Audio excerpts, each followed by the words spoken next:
In the far north was the residence of Grand Duke Reynold Blaine. The head of the Blaine family, Reynold Blaine, was talking to his guest at this time. The man was interested in why a lady from the Netri family from the south of the country came with an animal. This lady turned out to be Shuer Netri, a member of the Netri family from the very south of the country. The Duke looked attentively at the young lady who stood in front of him, smiling. The girl hoped that the man would like eggs or chicken dishes. Shuer joked and said that the rooster was given to her by the owner of the carriage from whom she rented it. Instead, the girl asked to be allowed to hold the Duke's hand just once. She wanted at least an autograph or a man's fingerprint on some piece of paper. She even held out a special leaf that she had prepared on the way to the duchy. She admitted that she would keep this leaf as a valuable family heirloom. The Duke was not impressed by her proposal, so he called a servant and immediately ordered the girl to be taken away. However, Shuer asked for another chance and said that she would get straight to the point. Suddenly, the girl fell to her knees in front of the man, showed the ring, and proposed to marry her. Some time later, the heroine was lying in her bed and looking at the engagement ring. She had come a long way to propose to the man, and he didn't care. She initially expected that it would be difficult, but even the guards here turned out to be harsh guys. But the girl had no way back because she had come all this way from south to north. The protagonist of this romantic story is Reynold Blaine, the Grand Duke of the North, the second protagonist of a fantasy novel called Blooming Princess. The Duke inherited from his family the ability to use emotions as a sword. He eventually became insensitive, losing all of his emotions due to the frequent extermination of monsters. At first, the heroine was jealous of him because he became the character who hooked her. In the real world, the girl's parents died, and numerous relatives wanted to take advantage of her insurance payments and manipulated her. Even though it all started with envy, at some point the heroine began to sincerely root for Reynold. Her life, filled with a series of disappointments and empty hopes, ended with the death of Reynold. Due to the indifference of the main character, the Duke lost his last feelings. As the Duke was no longer able to use force, the North fell with its master. Therefore, the girl hoped to take a second chance and be sure to save the Duke and witness his happiness. 2 weeks before arriving north after she was hit by a truck, she opened her eyes to a completely different world. At that moment, she was composing a composition when a man burst into the room and began to accuse her of trying to disgrace the family. The man called the girl by her new name. Then she realized what kind of romance she really got into. The man continued to shout that every day they received a bunch of complaints about the girl. Our heroine did not listen to him at all, but continued to look around, trying to understand the situation. She realized that she had entered the body of Shuer, a minor villain in a novel about a blooming princess and the eldest daughter of the ducal family of Netri from the south. From generation to generation, the firstborn of the Duke's family had inherited the ability to make flowers bloom with every swing of his sword. However, in this generation, the ability was passed on to the second daughter, Irina, making the eldest feel inferior. When this feeling overflowed, the Duke's eldest daughter tried to poison the main character, Irina. In the end, she was executed for trying to harm the family, which was now the case for our heroine. The girl looked in the mirror and realized that the red hair and golden eyes definitely belonged to the villain of the novel. The girl realized that the Duke must also still be alive, so her task is to protect him at all costs. At this moment, the younger sister entered the room, who noticed that Shuer was already incapable of anything, so she shouldn't be scolded so much. The girl noticed that all the efforts of her older sister would be in vain in any case, so she broke the pot of flowers that she was caring for. The main character of the original novel has just returned from a dinner with the Emperor, which went very well. The stranger understood that their relationship in the family was so-so, but even that was too much. She noticed the banner of the Imperial Knights in her sister's hands, and about a year after that, Reynold was to die. That is why the girl needed to hurry in order to have time to correct the whole situation in a year. That is why she announced that she was leaving the family and offered to recognize her as a non-existent daughter. Shuer said she plans to cut ties with her family and start with a clean slate. The man tried to stop the girl and prevent her from leaving their family. He remarked that if she took even one more step, she would no longer be considered his daughter. However, the heroine only smiled and asked to abandon her as soon as possible. After that, the girl ran out of the room, which took her father and sister by surprise. She promised herself to help Reynold get his emotions back, even if it was irritation and anger. The girl considered it her mission to save Reynold and then continue to live, watching him in the north. A young girl named Shelley came to our heroine and said that from now on she would be her personal maid. She noticed that the Duke had ordered her to accompany her and also allowed her to be contacted on any matter. He also added that the rooster should be sent to the farm if the heroine does not plan to raise it herself. The maid remarked that if the girl wanted to return to the south, she could quickly prepare a magic stone for her to teleport. Redhead was happy that she was not kicked out, but she wanted to continue the story with a marriage proposal. Netri Clan, one of the pillars of the empire, the guardian of public safety and the center of the imperial capital. The Blaine clan is the second pillar of the empire that exterminates monsters in the north. Both clans had been sworn enemies for centuries, and Blaine was fierce in the art of fighting monsters. The mere mention of their name caused people to shiver and instill fear, making hearts flutter. At some point, the offspring of the Blaine family began to occupy key positions in the central government. Netri considered this to be an abuse of power. Their conflict lasted for several generations. Therefore, the fact that the girl was given her own room is a great miracle in itself. If the heart suggestion didn't work, they had to come up with another method. The girl was glad that the hero of the book turned out to be exactly as she imagined him while reading. When she saw the Duke in person, he looked like perfection. The maid thought that the very long journey from south to north in the carriage was tiring, but our heroine liked everything. Sherry was amazed that her new mistress liked the Duke so much. Schuer noted that there are not many people in the world who are able to light a fire in the soul just by their existence. When they celebrated their birthday with loved ones, the heroine spent this day alone, so the girl hoped that her favorite character would be happy. At this time, Blaine's captain of the guard, John, was talking to his master about the new resident of the estate. He reported that the girl's younger sister had become the commander of the Imperial Knights and that she had been disowned by her family. She was accused of attempted poisoning, so the appearance in the north seemed very suspicious. However, the Duke noted that he would never be the victim of the poisoning of the garrulous lady who had already been discovered in the south. The commander noticed that it had been a year since his master had completely lost his emotions. He has not personally led a monster extermination squad for a long time, so enemies can take advantage of this. The Duke was worried that no news had been heard from his band of knights for more than 2 weeks. Therefore, the men concluded that the commander of the squad was dead, and the mission failed. Now it was necessary to find the corpse of the commander before the monster ate it. The Duke intended to personally lead the detachment, but the commander was worried about his superior. He couldn't use the power of the lineage without his emotions, and the number of abnormal monsters increased. If this continues, the Duke will eventually be forced to obey Blaine's rules. Suddenly, the commander fell silent and looked around, because it seemed to him that someone was eavesdropping on them. He drew his sword and ordered the watcher to reveal his identity. The Duke approached the commander and ordered him to calm down and do nothing. At the same moment, our young heroine appeared from behind the door and intervened in the conversation. The Duke was surprised at how the girl got into the study because he did not tell her about it. Schuer replied that she had spoken to the knights guarding her and asked them to help. Their Duke was disappointed with his subordinates because it was not the fulfillment of duty. However, he decided to think about it later, and for now he was only interested in the reason for the girl's presence in his office. The lady took a step forward and said that it had been more than 24 hours since their last conversation and marriage proposal. She noticed that the Duke had hurt her feelings, so she had to take responsibility for it. The Duke and Commander John looked at the stranger and did not understand what she was trying to achieve. The lady asked permission to paint a portrait of them together. John noticed that the girl had very strange sexual inclinations, so he offered to kick her out. To which she pretended that she was just very much in love with the Duke, which annoyed the commander even more. The Duke did not want to listen to John and was going to go in search of the missing party on his own. Although it was too early for Herzog to die according to the novel, our heroine was worried about him. She decided to continue to get him in any way possible to cause him at least irritation as an emotion. The commander of the detachment was very unhappy that the girl interfered in their conversations and distracted the Duke with all sorts of nonsense.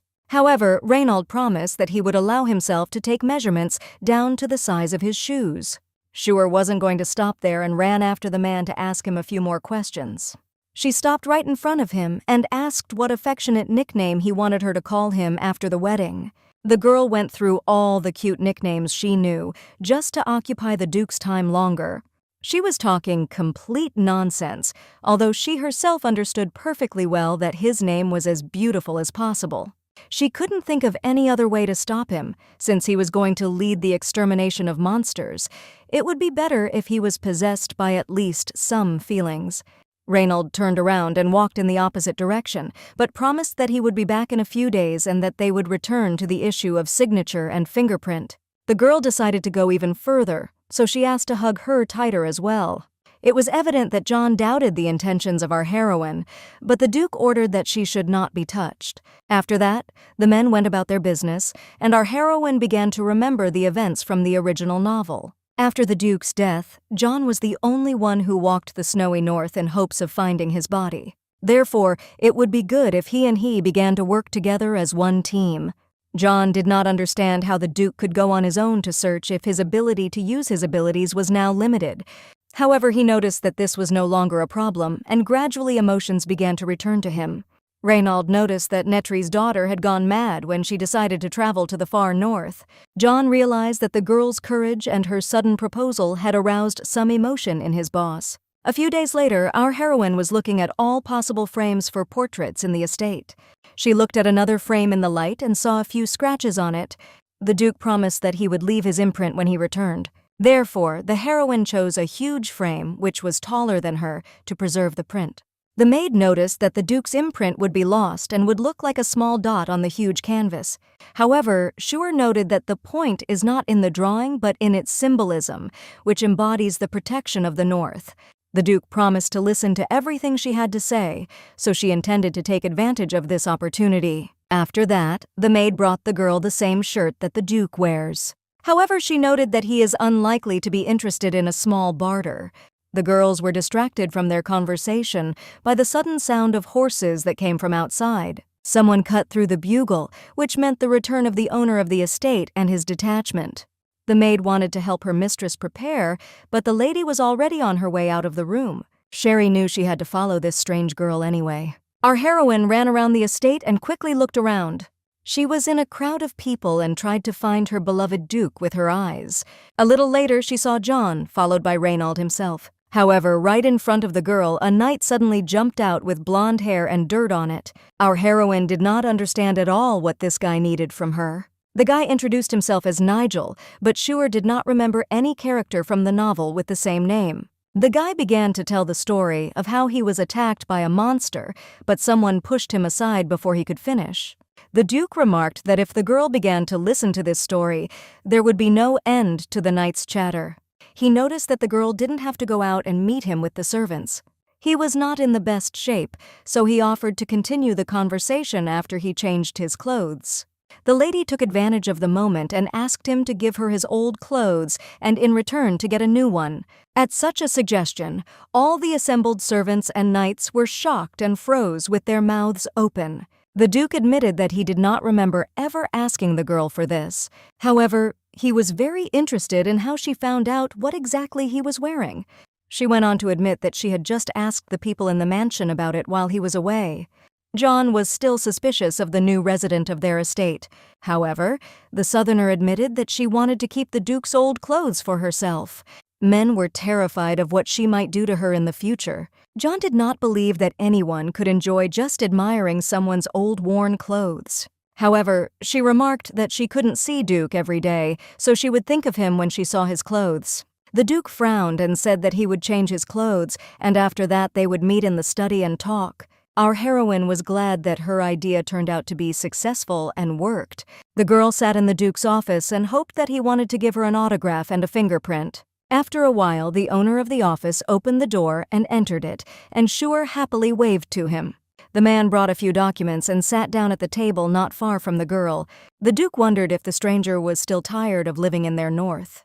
The girl noticed that not everything was so easy for her, but she was very good at painting.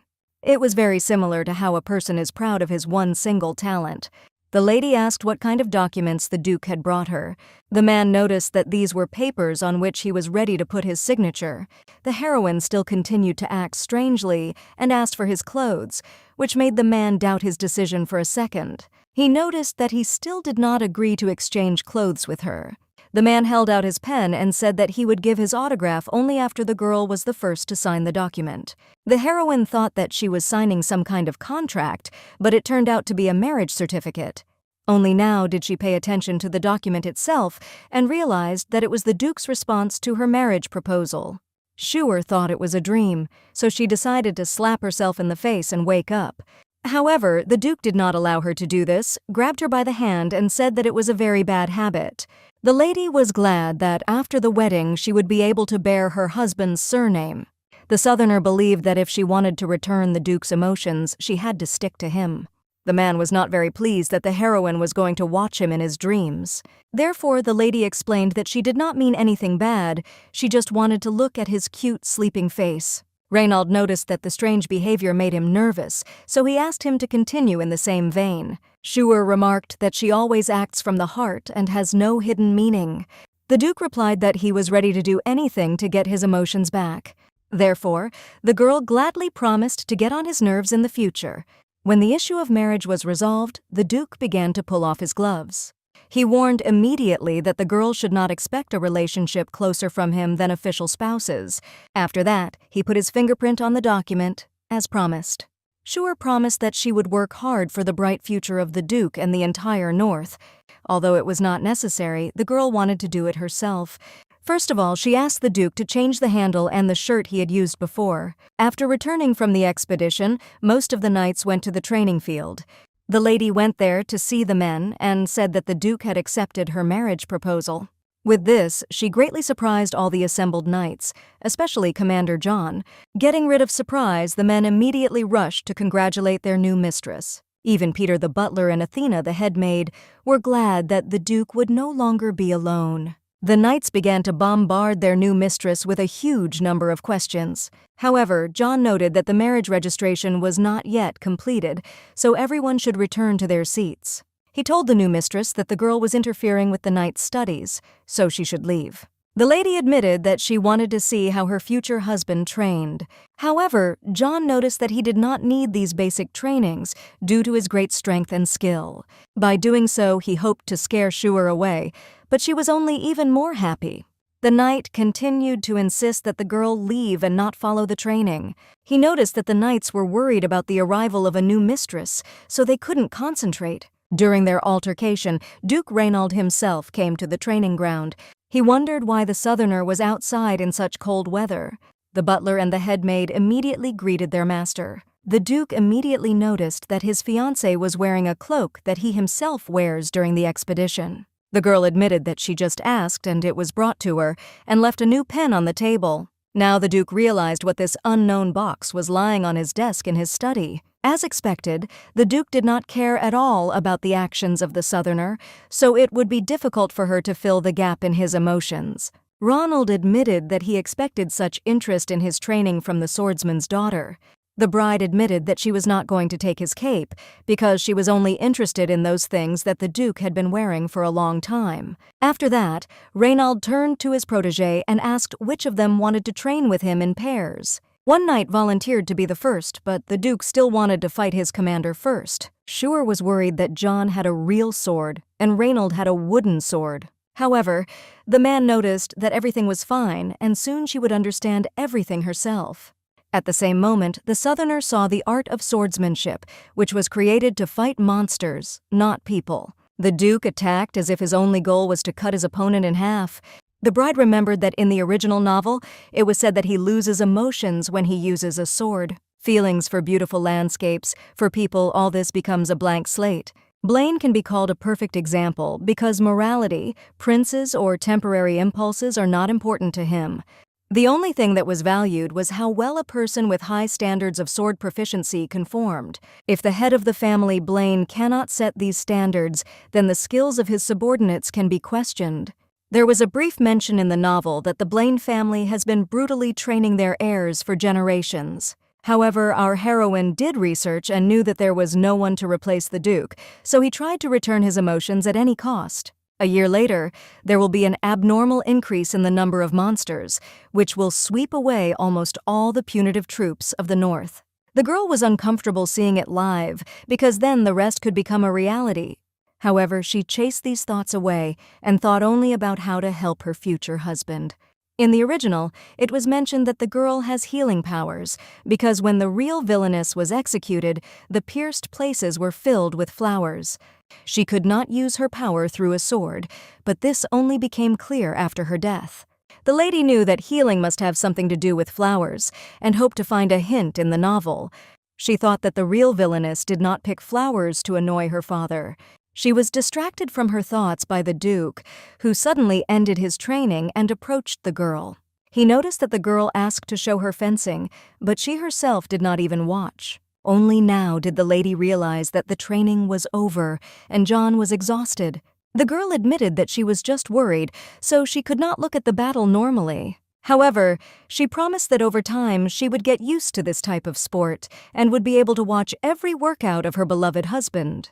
The man noticed that the North is a rather dangerous place, so it will be problematic if the girl reacts like this every time. However, she was thinking about how to make his feelings manifest even when it was necessary to use a sword. With a smile on her face, the bride asked to bring her a bouquet of flowers every time the Duke needed to take the sword in his hands. John was angry that the girl asked to bring her a bouquet of flowers every time, even though they didn't have a single flower on the estate. In the North, flowers grow extremely rarely, so you will have to go east for a fresh bouquet. The Duke admitted that he decided to listen to all her wishes, so he still asked to find a bouquet. Reynold knew that he hadn't felt any emotion for a very long time. Now he could say it with certainty. The girl takes things and gives others in return, asks to show a workout that does not interest her.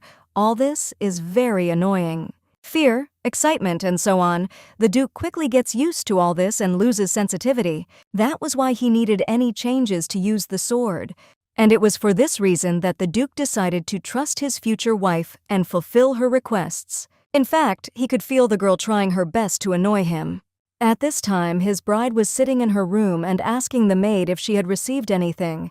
Shure understood that it was very difficult to find flowers in the North in one day, so she wanted to start growing.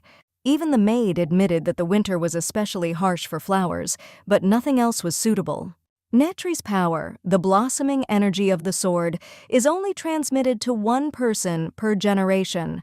In this generation, Irina blossomed as a poisonous flower, and the Duke's power faded, but after the death of the villain, flowers also appeared. The girl did not know how two people in the Netri family blossomed in one generation at once, but she definitely needed flowers to speed up the process of unleashing power. If the key to this is the cultivation of flowers, then it will be better to deviate from the original in order to awaken strength earlier. It was at that moment that someone outside knocked and reported that the Duke was looking for his bride. The girl immediately rushed to the door and opened it as wide as possible. Her beautiful future husband was standing on the threshold, holding flowers in his hands. It turned out to be a single branch of the camellia, tied with a wide white ribbon. The Duke said that this branch had been cut from a tree in the greenhouse of a marquis from the east. The Duke admitted that in the current situation it will be difficult to find a bouquet in one day, but next time he will try better. The man admitted that it was John who noticed the flowers during their return to the North. The Duke also noted that if the girl did not like the flowers, then she could give them away and wait for the next ones. However, the bride immediately hid the flowers behind her back and said that she would be happy with any gift. She admitted that she could not help but like the gift if it was cut by the hands of her future husband. After that, the Duke immediately wanted to leave, but the girl stopped him. She wanted to get permission from him to use the garden in the estate. Immediately after Reynold left, Shure asked the maid to bring her the thickest hardcover album and vase. The girl intended to save the flowers and a wide white ribbon from them for the future. She carefully removed the ribbon and folded it right into the middle of the album between the sheets of paper. Sherry was surprised that her mistress wanted to grow flowers on her own. She immediately noticed that the Duke's bride had taken the flowers, after which they began to shine in her hands. After touching them, the faded flowers became fresh and full of energy again. However, in addition to this, a very faint but still noticeable glow emanated from them. Only now did the heroine realize that the real villain was not trying to annoy her father. She only saved flowers that were dying, thanks to which the heroine discovered a new ability. However, the effect of her abilities was very short-lived, which upset our heroine. The girl thought that her strength lay in something else, so she asked the servant to give her a hand. Shuer carefully took Sherry's hand in hers and tried to focus on the inner energy. After a while, she asked if the girl felt any changes. However, nothing happened without flowers, so the heroine thought that healing does not work on people. The lady realized that she needed to keep trying to increase her power through flowers. That is why the girl decided not to put the flowers in a vase, but to plant them in the garden. However, the maid said that the ground in the north was so frozen that all the gardeners were dismissed several years ago. However, the future duchess was not going to give up and offered to slowly start cultivating the land. The girl wanted to start doing this immediately, but the maid noticed that it was already late and she should get ready for bed. The next day, the irritated chief of the knights, John, came to an audience with the Duke's bride. The girl was lying on her bed, and the maid was making her a mask from fresh cucumbers. The knight was very annoyed that he was forced to climb the snow to find flowers. Sherry was unhappy that her mistress was moving all the time, causing the cucumber mask to constantly fall off. In fact, the girl was very inspired by the fact that she would be able to participate in a meeting on punitive expeditions. She asked John if she would be allowed to place a vase of flowers on the table in the meeting room. The man was annoyed by her question and asked what kind of horrible flowers she wanted to use. However, he immediately recognized the flowers as very beautiful and agreed to put them on the table after learning that the Duke had given them as a gift. The bride guessed that her maid had begun the preparations because she knew about the meeting in advance.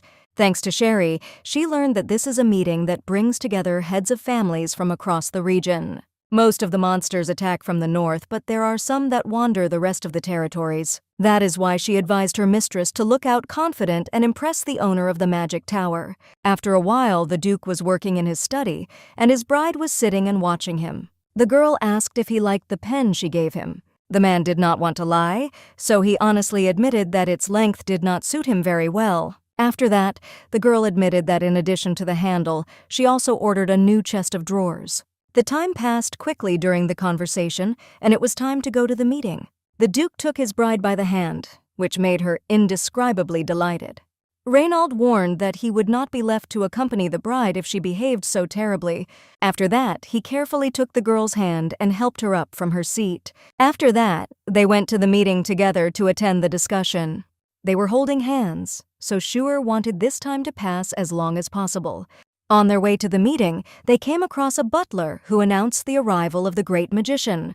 He also told his mistress that all her instructions regarding the preparation of garden tools were followed. The girl told her future husband that she had bought several additional tools because there was almost nothing in the palace. Around the corner, they were happily greeted by several knights who were very happy to see the future mistress. They admitted that in between trainings they were engaged in the construction of a fence, which the girl asked them for. The Duke noticed how his future wife communicated well with all his subordinates. The lady admitted that these were the knights who had previously guarded her room, so she asked for their help. As a thank you, the girl asked her future husband to call the guys by name at the next meeting. After that, they were immediately approached by Nigel, who admitted that the new fence turned out to be wonderful. The Duke became more and more irritated by the fact that on the way they met more and more people who distracted them from their work.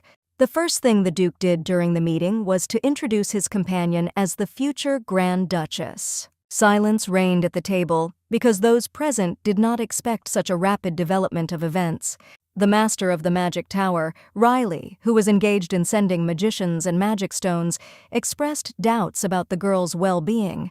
He thought that the marriage was forced by the Marquis, and it would be very difficult for the girl to be in the north. All mages of the continents are subordinate to the magic tower, and only the archmage is able to provide mages. In other words, Riley aids in the search for and killing monsters, provides magic stones for the expedition to the north, and is a key figure in the duchy's long-term plans. The guy expressed doubt about how well the girl would cope with her duties. Shuer knew that the guy only looked young at first glance.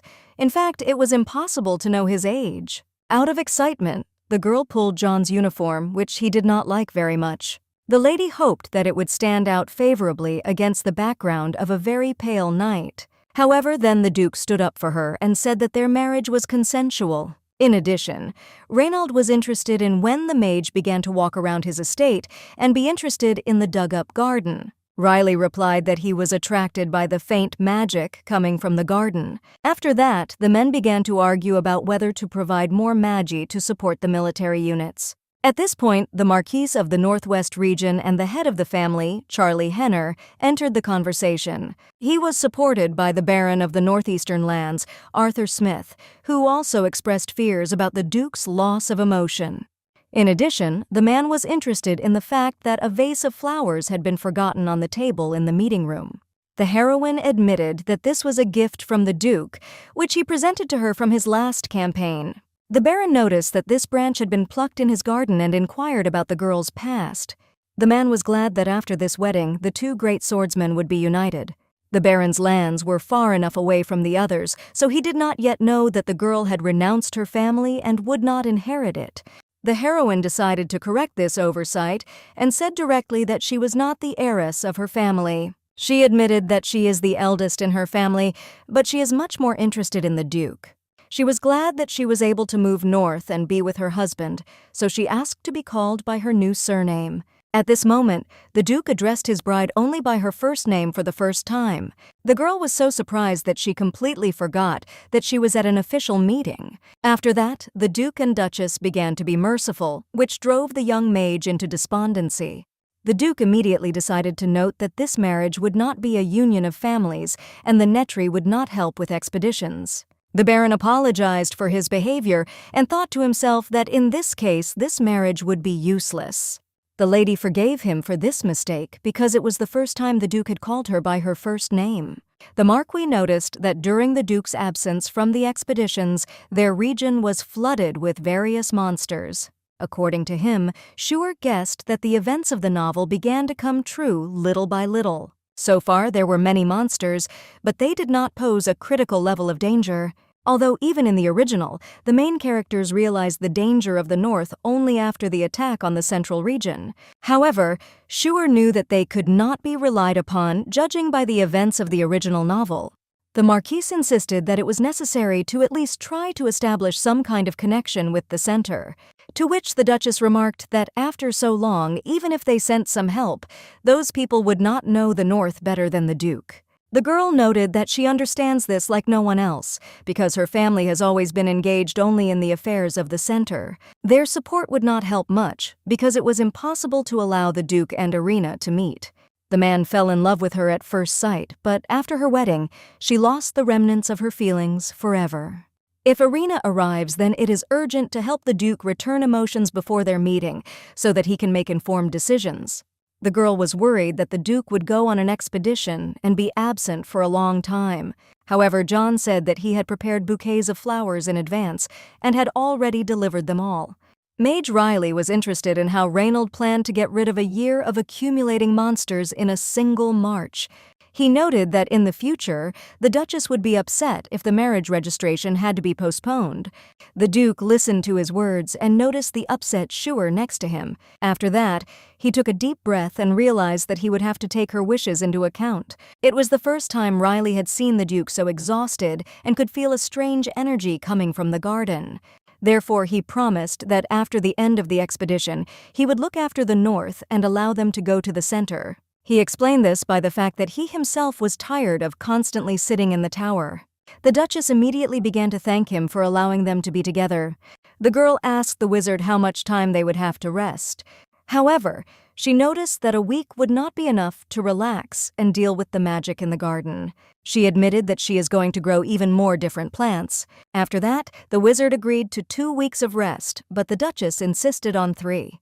She was very happy when the wizard finally agreed to give them 4 whole weeks. After that, the Duke proposed that this meeting and the meeting be considered over. Everyone began to pack up and went for a walk around the estate. First of all, our heroine went to look at the fence that the knights made for her. She was very beautiful and looked sturdy enough to stand on her own. Just at that time, the knights who were carrying boxes of equipment in their hands approached. They asked if the new lady liked their wooden fence. The girl admitted that they did even better than she imagined. They also brought the Duke's wooden sword from sparring with John, which they had been asked for. One of the knights admitted that he took it immediately after the battle, so this is the one. The maid noticed that handicraft takes a lot of time, so their furniture will come a little later. At this time, the knights finished setting up the fence and asked if any more help was needed. The girl admitted that she wanted to put the very first gift of the Duke there in order to keep it. She asked the knights to tell her the story of how her future husband went on expeditions, and at this time, he was sitting in his office and engaged in state affairs. The wizard lay on the sofa and talked about the character of the future Duchess. Reynold noticed that this strange girl was not shy at all. It seemed strange to the wizard that the Duke had ended the meeting so quickly, so he asked how soon they were going to go on an expedition. Reynold wondered why the wizard was sitting in his office instead of going home. Riley admitted that he just decided to wait here if he was going to look after the garden anyway. The Duke called it suspicious because usually a wizard likes to sit in his tower and not go anywhere. However, he noted that he had made an exception because of the magical energy from the garden. After that, the Duke realized that it was useless to argue with the wizard. Suddenly, Riley had a hunch, so he addressed the man in a very gentle and affectionate voice. He decided to check if the Grand Duke of the North had his emotions returned. After that, the boy took advantage of the magic circle and went to the future Duchess because it was more interesting for him to be with her. A sudden gust of wind scattered all the papers and left a mess after he left.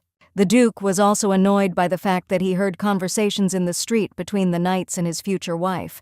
Schuer continued to take care of the garden and equip a fence for the camellia. The girl did not notice at all at what moment the wizard was next to her. He admitted that he felt a strange magical energy, so he came to take a look.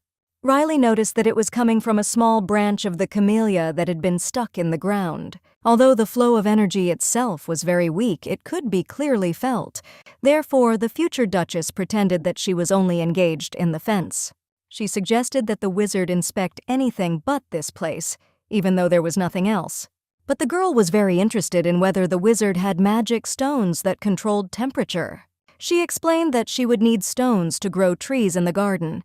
The wizard remarked that he would like to get something in return for his help. After all, in fact, magic stones that control temperature are very rare. Schuer knew that not everyone could make a magic stone, and their number was limited. There were even fewer people who were able to imbue these stones with power, but that was not the case for the master of the magic tower. The girl noticed that her family's flowers were quite famous throughout the empire. Therefore, she offered to give her first flowers to the wizard for help. She knew that Riley didn't believe her, so she asked to take a look at the camellia she had planted. She showed that the flower she had planted now had to take root in the northern land. The wizard was sure that the power of the family was inherited by Netri's younger sister. The future Duchess asked not to pretend because she knew that the wizard perfectly felt her own power. She said that the camellia planted by her hands glows even at night. The girl offered to check with the maid if the wizard did not trust her. Riley thought for a while and agreed to give the necessary magic stones in exchange for flowers. Immediately after that, the girl grabbed the guy's hands and began to thank him for his help. She said that she was afraid to lose the Duke's first gift, so his help was especially important. The guy was unaccustomed to such behavior, so he pulled his hand away. Schuer asked the wizard to handle camellia with care, as it was the Duke's first gift. She allowed the wizard to look after the flowers as much as she wanted, and she went on business. Riley noticed that any conversation with a girl began and ended with the Duke. Even he noticed that the girl's affection for Reynold was overflowing. However, the guy did not know whether these feelings could be called a manifestation of true love. After that, he once again carefully examined the camellia and created a magic circle for movement. The guy found it quite interesting that the power in this generation was inherited by two sisters at once. And at this time, our heroine ran around the estate and ignored all the requests of her servants. The girl rushed to her room to see the new flowers. Right on the rock, in front of the entrance to the huge chambers, she met the knight John. The man carefully opened the door to the girl's room, and she immediately smelled a floral aroma. There, in the middle of the room, opposite the entrance, stood the Duke, surrounded by hundreds of flowers. He noticed that the girl was already very late for the meeting promised to him. This painting was so beautiful that Schuer could not utter a word. The Duke did not expect that Riley would agree to look after the North, so he ordered a lot of flowers to be prepared. Our heroine looked at a huge number of flowers and worried about how many emotions her future husband would need. The Duke originally expected to go for a month, but with the help of a wizard, it could take a week. And the girl herself helped him a lot in confronting the black energy. The heroine asked her future husband to take a small step to the left, then take one of the hundreds of bouquets of flowers in your hands and turn for about 9 hours. Duke could not believe that the girl had asked for flowers just for the sake of it. But the Duchess was delighted with this perfect combination of black and red. Reynald did not expect such a reaction from the girl at all, so he just kept silent. The heroine was happy that after receiving magic stones, her gardening would go uphill. The Duke was surprised that the wizard would agree to give magic stones so easily. Before the girl could answer, a magic circle appeared behind her right in the air. In the next second, something fell from the ceiling and landed directly into the flowers. It turned out to be a young wizard from the tower, who fell directly to the floor. The Duke and Duchess didn't expect to see a guy here, so they were very surprised. The girl was most worried about the fact that the wizard fell right on her flowers. She began to cry because the guy had broken some of the flowers that the Duke had given her. She treasured her gift very much. She even prepared an album for bouquet wrappers. The wizard was surprised that a person who invested in mathematical stones collects plain paper. The girl literally sobbed and asked the wizard to return the paper to its original state. After that, the girl asked why Riley had come to this place so early in the first place. What he really wanted was the camellia flowers that were on the table during the meeting. The wizard was annoyed that the Duke's paper was more important to her than himself. The Duke did not want the girl to cry, so he took his handkerchief out of his pocket. He quickly handed it to the red-haired girl to wipe her tears with it. Duke Reynald explained that he often used this handkerchief, which pleased the girl. The man immediately guessed that the girl would want to take the handkerchief that had belonged to him for a long time. At first, she offered to exchange it for paper, but Reynald allowed him to take it for himself. A little later in the evening, the Duke looked out at the dark windows of his future wife's room. John approached the owner and announced that their preparations for the campaign were already completed. Sure, pursued the Duke all day, and the wizard followed her around. Reynald was glad that the girl had calmed down and had to go to bed. About the same thing happened to Riley, who was also worried about the Duke. The man noticed that since the day he met his future wife, nothing has passed peacefully. He noticed that she was always in his sight, always in his thoughts, and it was better to have her by his side than to suffer somewhere far away. Therefore, he replied that he had long been accustomed to such an attitude towards himself. The remaining knights proudly greeted their commander before leaving for the expedition. The Duke remembered that the lady had asked to call the knights by name as a thank you. The guys immediately realized that all this happened thanks to their new owner. And she herself at this time was peacefully dozing in her bed, surrounded by bouquets. The girl woke up with a wrapper magazine in her hands the next morning. Schuer immediately realized that Reynald had already escaped to the expedition while she slept. At that moment, the maid came and asked what she should do with the remaining flowers, to which the Duke-Duchess remarked that she wanted to put them in jail and see what would happen. Sherry couldn't believe it because there were too many flowers around them even for the garden. However, our heroine was full of hope to make this garden come to life and bloom. Schuer asked her maid where the former Grand Duchess was from. However, she said that this is a very old story, so it is better to ask the Duke himself. Everyone in the manor loved their new mistress very much and wanted to help her in everything. The girl wanted to get acquainted with information about the North, so she asked the butler for reference materials. She wondered why the maids had such a strange reaction to this desire. The future Duchess said that she did not want to make mistakes if she stayed by the Duke's side. With this, she was able to kill the butler, who had been waiting for this request for a very long time. The man explained that he had to temporarily deal with the affairs of the late Duchess. The girl was impressed that this man had seen the childhood of the young Duke, and she was immediately interested in what kind of baby he was, to look at his young portrait. All this time, our heroine did not understand why the maids had such a reaction to the fact that the butler decided to tell everything from the very beginning. The man cleared his throat and began to tell the story of the entire family very quickly, starting with its very first representative. Meanwhile, in the northern mountains on an expedition, John noticed that something was wrong with his master. The man suddenly felt discomfort, as if someone was discussing him behind his back. However, he chalked up this strange feeling to the close presence of monsters. Meanwhile, the butler continued to tell the story, having already tired all the maids. Schuer allowed all the girls to go into the garden and not listen to his endless chatter. However, one of the two small daisies in her hands suddenly shone and exploded. The girl accidentally used her power on the flower and did not have time to react. Sherry asked the girl to be more careful because she was the only mistress of the North in the Duke's absence. At this time, our heroine looked out of the window and noticed that the wizard was standing right in the garden. So she gave the burnt chamomile to her assistant and went downstairs. The girl dreamed of seeing the wizard so much that she literally ran to meet him. However, she realized from afar that the guy had suddenly become somehow too tall. At the last moment, the man turned around and appeared in front of her as his more adult face. The Duchess even froze in surprise, not expecting to see him in such an unusual form. Riley scolded the girl for sneaking up on him too silently and getting scared every time. A large number of stones cannot be created quickly, so the wizard brought a few to begin with. The Duchess was very happy to help him, so she immediately thanked him. The girl was very glad that she decided to seek the help of this wizard. As a token of gratitude, she wanted to give him one of her first daisies. However, the experienced wizard immediately noticed that something was wrong with this flower. He managed to snatch the daisy from the girl's hands before the flower exploded. Schuer revealed that the Duke was going to wear a white uniform to their wedding, so she asked the wizard to make a recording stone. But then the girl was distracted by a servant girl, who reported that they had brought all the remaining flowers to the garden. After that, our heroine thanked the wizard again for his help and went to take care of the garden. At this time, the Duke was fighting a huge monster on top of a cliff.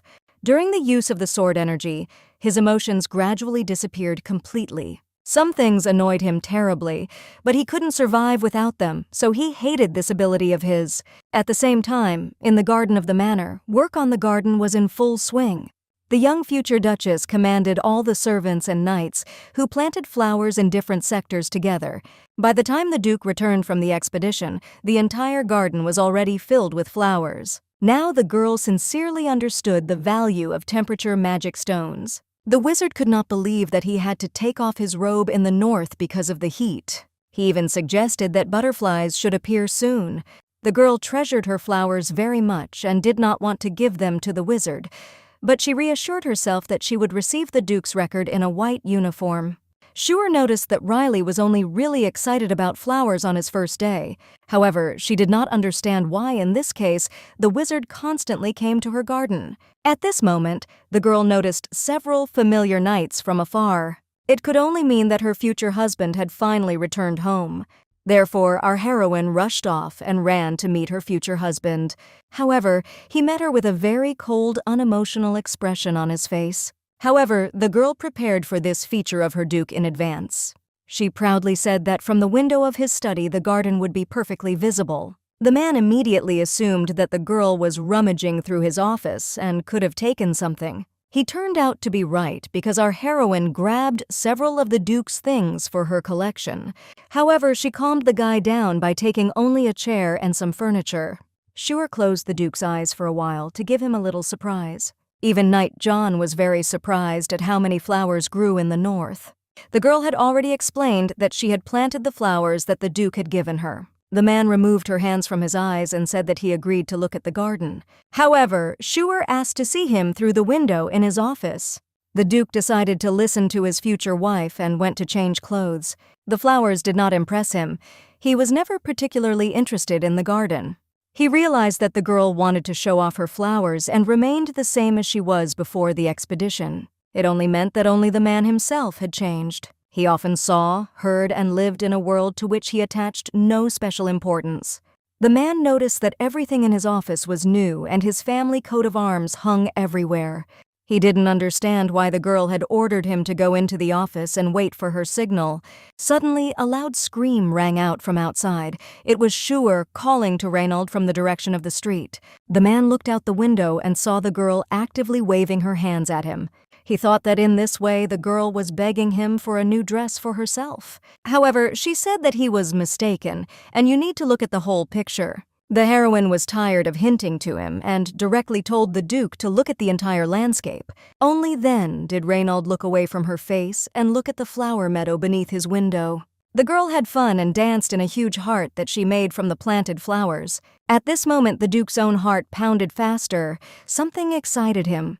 The girl even added that she wanted to put a statue of the Duke in the center and put a flower crown on it. However, she would not mind at all if the man did it himself. However, the Duke replied that the girl could do whatever she wanted anyway.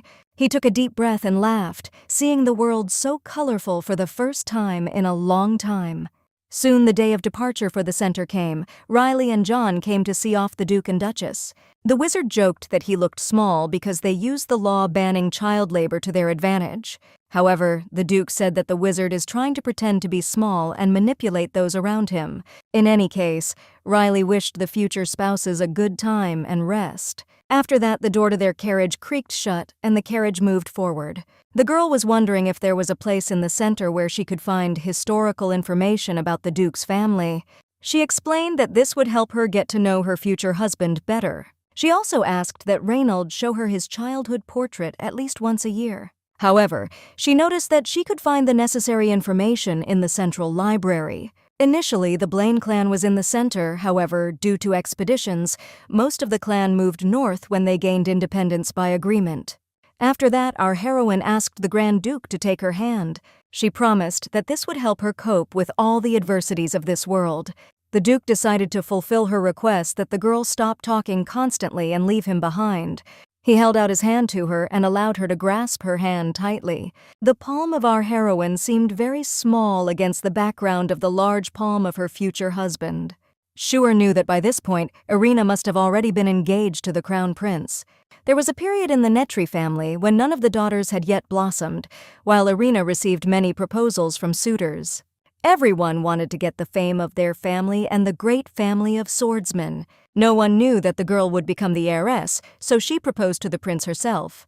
She asked the prince to betroth her for 2 years, and she promised to demonstrate the energy of the sword during this time and make the empire so strong that no one would touch her. The first meeting between Irina and Duke Reynald once began with a handshake. That was why the girl wondered if the Duke felt anything special at this moment. However, she was upset that nothing happened, and she would not be able to replace the main character. However, Schuer still didn't understand why her sister was so sure that she would blossom in 2 years. It is unlikely that the power should have been transferred to her while the eldest daughter of the family was alive.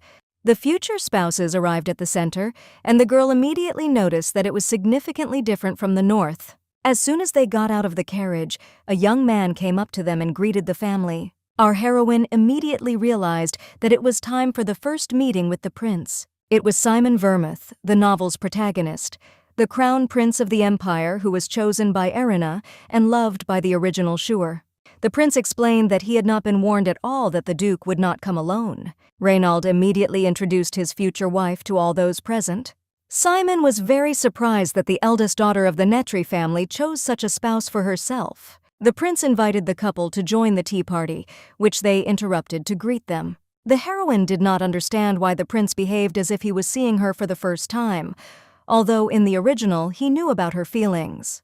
The Duke wanted to give up the tea party, but the prince noticed that the Marquis's daughter was on it. Immediately after these words, the Duke changed his mind and offered to join the tea party for a while. The prince escorted the couple to the table and introduced them to the daughter of an acquaintance of the Marquis. Brittany stood up and greeted the future spouses. She was strikingly similar to her father.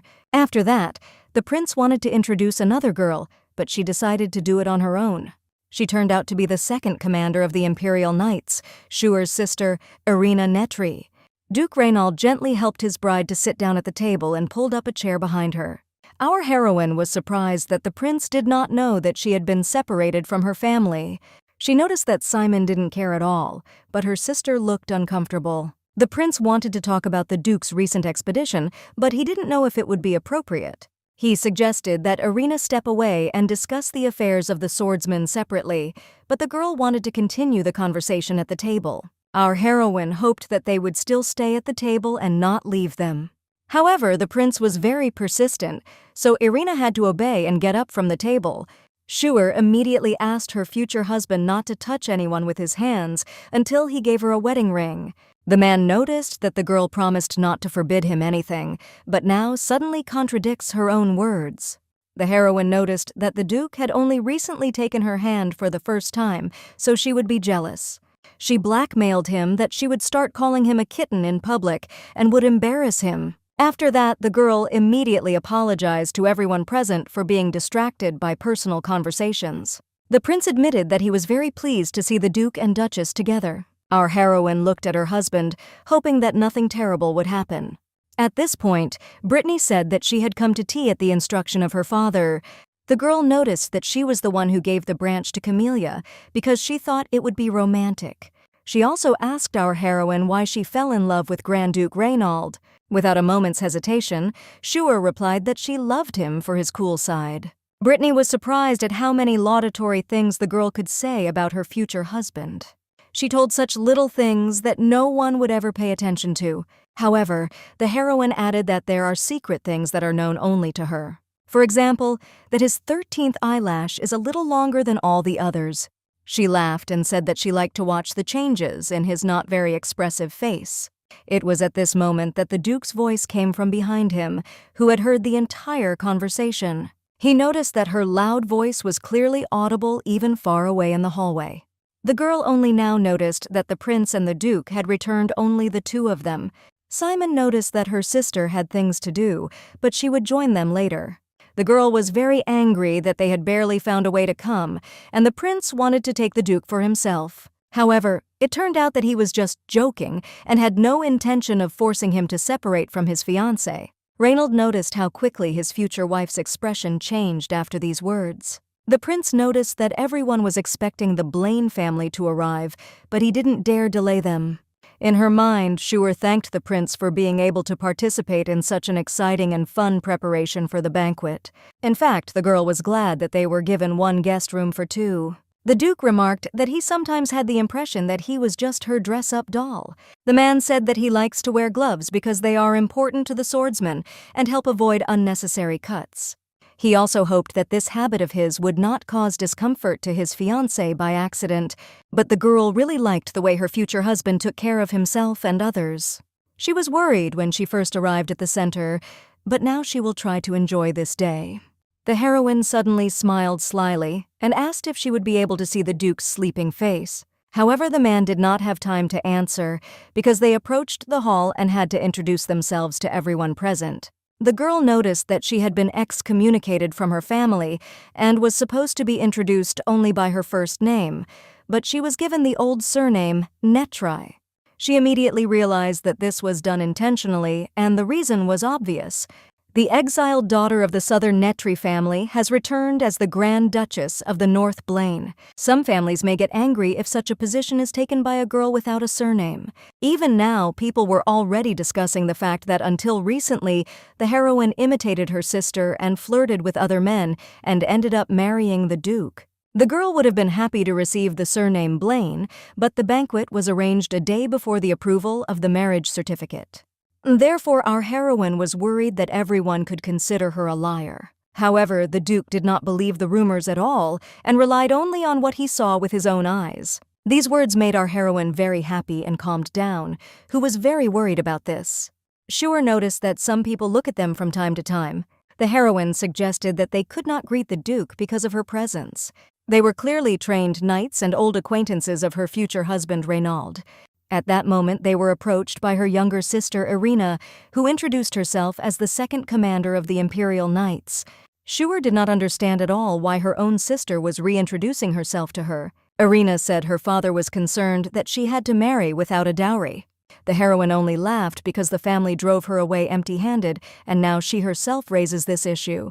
Irina was surprised that her older sister still had some kind of dowry. In fact, our heroine did not mean money, but a rooster that she brought with her. Irina knew full well that her sister was lying and was going to tell the Duke about it. However, at this moment, the eldest interrupted her and said that the Duke could not stay by her side all the time, but chat with his acquaintances. After that, the man began to look around and look for the one she was talking about. Not far away, he noticed several knights who were looking at him with admiration. They were his old acquaintances from the royal guard, so the Duke did not mind talking to them. He apologized to his wife and her sister and went to the knights. Irina thought that her older sister had a one-sided love, but it didn't look like that at all. The girl thought to herself that she was in a rather strange situation.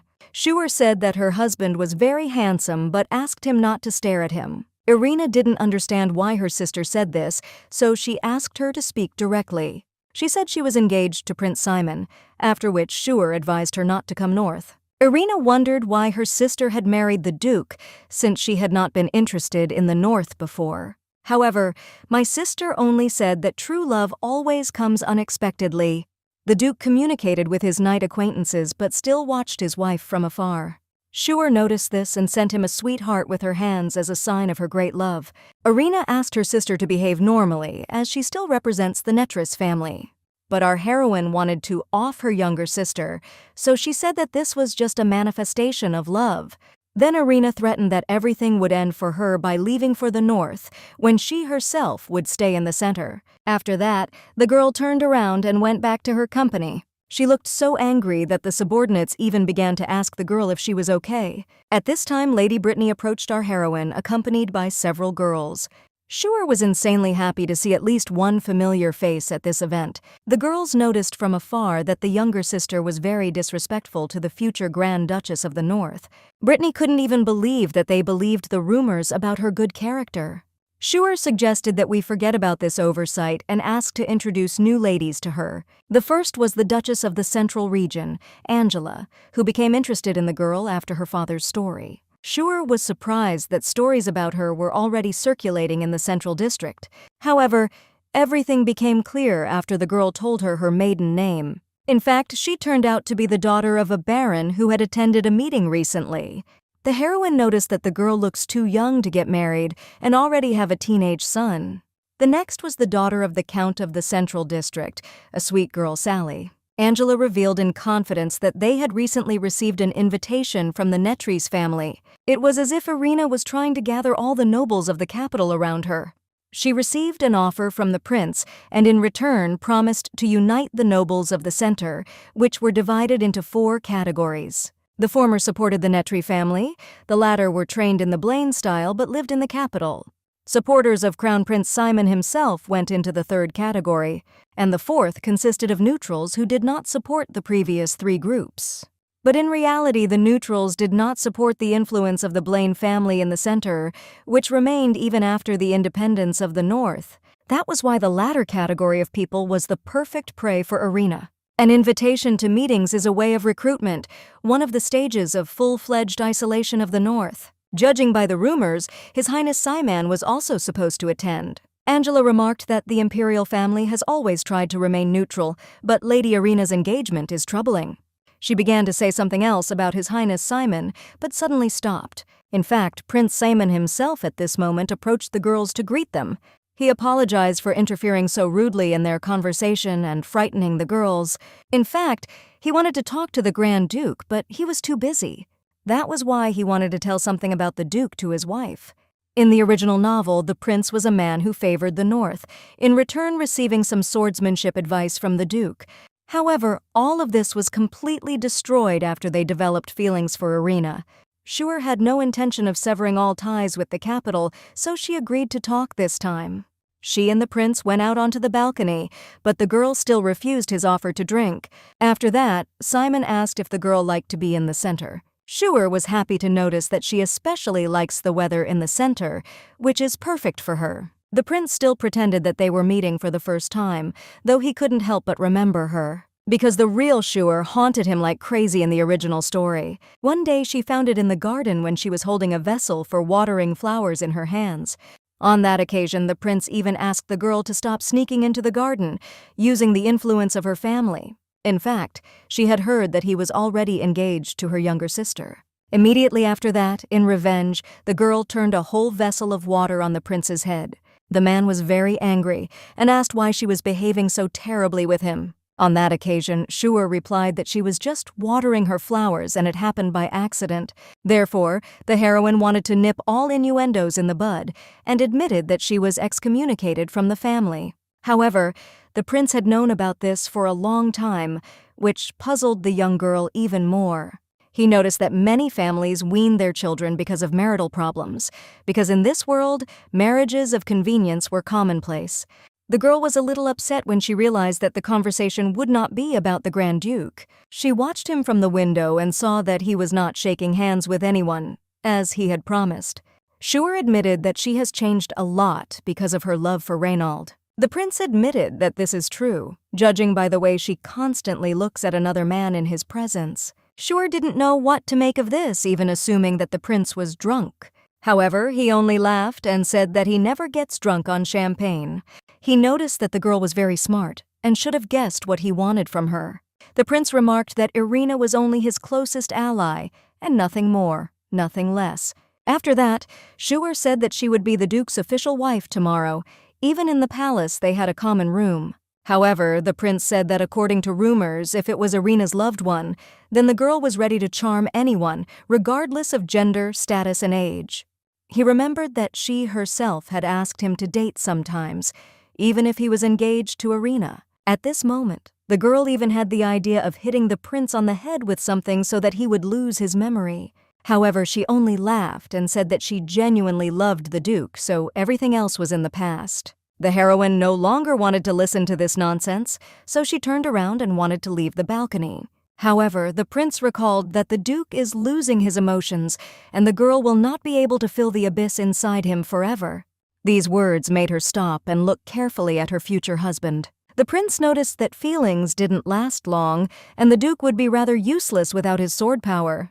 He even suggested that the girl take the right side, but she replied that she would always stay close to her husband. She noticed that thanks to her, the Duke had learned to frown, and his appearance was right to her liking. After that, Shure stopped hiding and bluntly replied that she would always belong to her husband's side. The prince blocked her exit from the balcony to the hall with his hand and began to laugh uncontrollably. Such a reaction was very atypical, so the heroine did not know what would happen next. The prince apologized to the girl and said that he just wanted to check with what intentions she had approached the Duke. This made our heroine a little angry, because this whole situation was unpleasant. Seeing this, Simon apologized to the girl once again for everything that had happened. He asked me to consider it a kind of test, because he was also worried about the Duke. After that, Shure calmed down a little and said goodbye to the crown prince. She went straight to her husband and noticed that many people were avoiding her because of the original Shure's past. However, she decided to ignore this and ask the Duke to buy her an engagement ring. She said that she would like to see a large and prominent, beautiful ring on her finger. However, because of his work, the Duke would be uncomfortable with him, so it was necessary to come up with something else. The man looked at his wife's happy face and promised her to come up with something. Lately, for some reason, he liked it more and more often when a girl smiled broadly. After that, she asked the knights around her not to worry the Duke too much and return him to her safely. Then the girl turned around and rushed in high spirits in the other direction. She returned to her friends and told them that she and the prince had just chatted. The girls were watched from afar by the younger sister of our heroine, Irina Nitri. Shure suggested a change of subject and asked where Angela had found such a beautiful outfit. The girl said that this is a popular product in the center. Lovers engrave images of each other and carry them with them. After that, the heroine was eager to make the same exchange of pendants with her husband. Angela added that some shameless people carve their secret lovers on their pendants. At this moment, Shure remembered that in the center, she could find data on the North and the Blaine family. She admitted that she had recently lived in the North, so she asked her friends to help her find information related to this. Sally strongly advised to visit the capital's library in her free time. Brittany noticed that her friend loves to read, so she can suggest many interesting points. At this moment, the girls agreed that the next day they would visit the library together and drink tea. Shure noticed that her younger sister Irina was looking at her too clearly. She noticed that some of the girls' companions were pointing their fingers at her and saying something. After that, Irina personally approached the girl and said that she wanted to talk to her. She recalled that she had asked her sister not to disturb the prince and the people around her. Shuer noticed that the prince himself called her to the balcony, but her younger sister did not believe it. She kept cursing because the girl was so self-confident, although she could not even show the power of flowering. Irina said that she is one of the people she hates the most. Those who are capable of something only in words, cannot offer an ounce of effort, and who only talk about their beliefs, but are not ready to defend them. And she especially hates people whose greed is far beyond their capabilities. However, Shuer did not fall for the provocation and noticed that the girl's relationship with the prince really did not work out. Irina said she couldn't be calm when she had an older sister trying to take everything away. Even though Shuer tried to say that she didn't need anyone but the Duke, Irina didn't believe it. She once again ordered her sister to be quiet and not to interfere anywhere, and then left. The Duke was talking to his knights, but he could still see the scene from afar. He noticed that first Prince Saman and then Irina were taking his wife aside. Reynald noticed that in the north, the girl was always surrounded by people, but in the center, she stood all alone. At this moment, one of the knights spread rumors that Shuer is known for getting close to humans and throwing them away after use. However, the Duke warned that if he heard such words again in the future, he would know who it all started with. The knight tried to justify himself, but Reynald did not listen to him at all. He approached his wife and suggested that she leave if she was already tired of the event. The girl was pleased that her future husband showed her such care and attention. After that, the guys left the ball and went to their room to rest. The Duke was working with documents when the heroine noticed that all his hands were scarred. She wondered at what age and when he had these scars. However, the Duke noticed that any swordsman's hands looked about the same. The girl noted that she would like to take revenge on every person who inflicted this wound on him. Reynald did not pay much attention to her words and continued to work on the documents. Shuer tried to distract him from his work, so she told him many interesting facts. The Duke explained that the number of monsters in the north had increased, but they didn't know the reason for this. At first it was assumed that this was because of his rest from the expedition, but this turned out not to be the case. Then the heroine realized that in the future her husband would have to go to the mountains even more often. She remembered the prince's words that he would not be able to fill the abyss inside him forever. So she asked what happened to the Duke's predecessors when they lost all their emotions.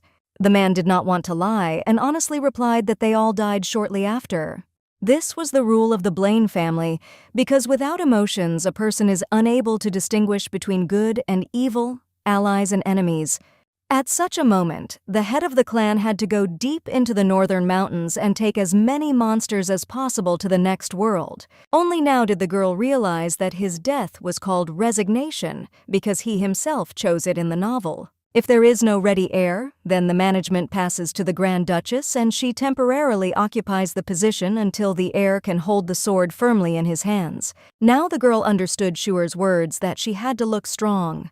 However, the Duke has noticed that his emotions are returning, so they have the option of asking for Riley's help. At this moment, the heroine made the final decision to awaken her power in this life at all costs. She began to ask the Duke at what point he began to lose emotions and why it happened.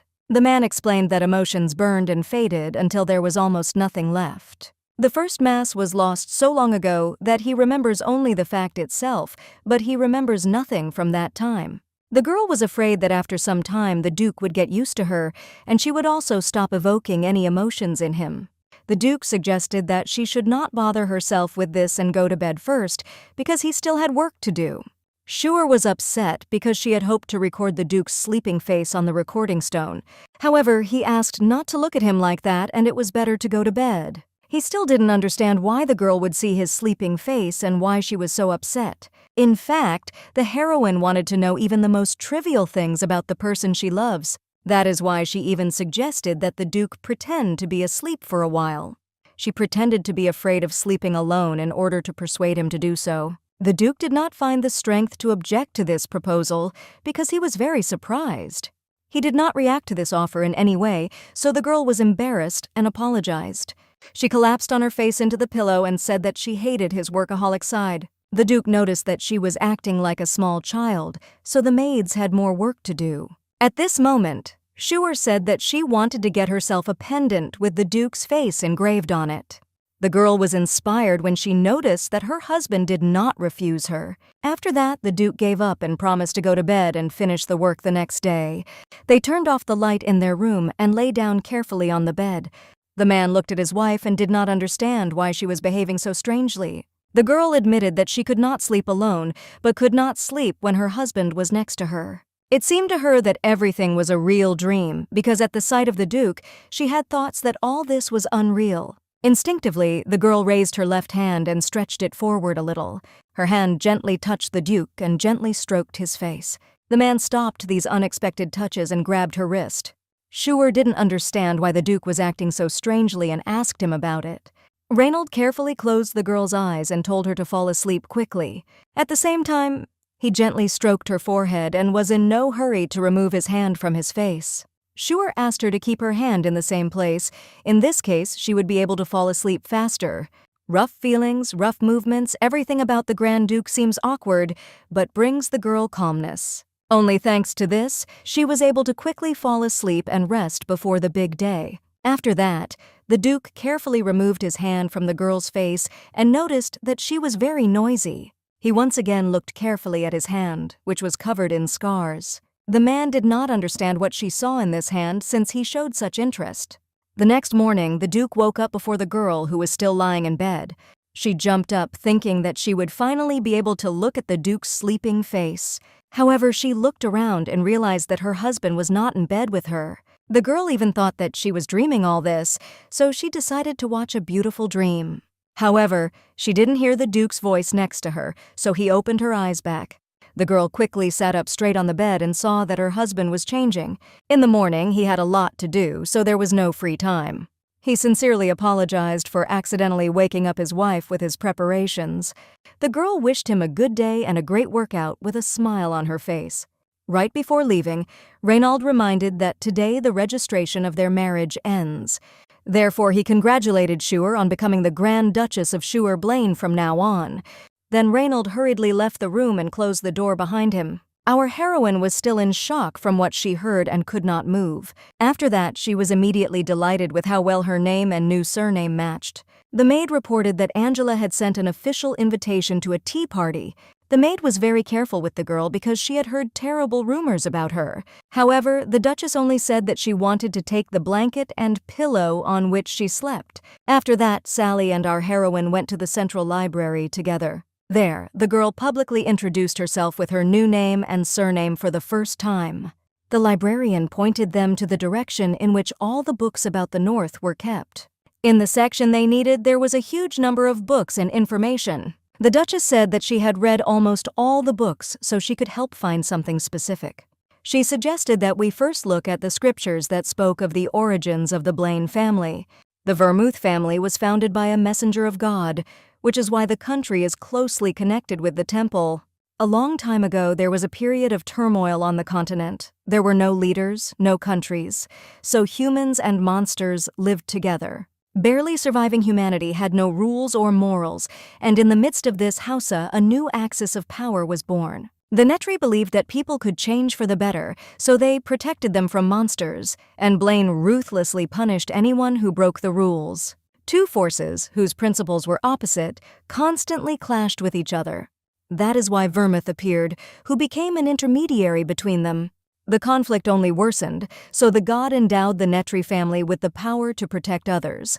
Blaine received the power of submission and punishment, and Vermouth left predictions on 5 tablets. Together with the two families, he founded an empire, and the power given by God is now called the family sword.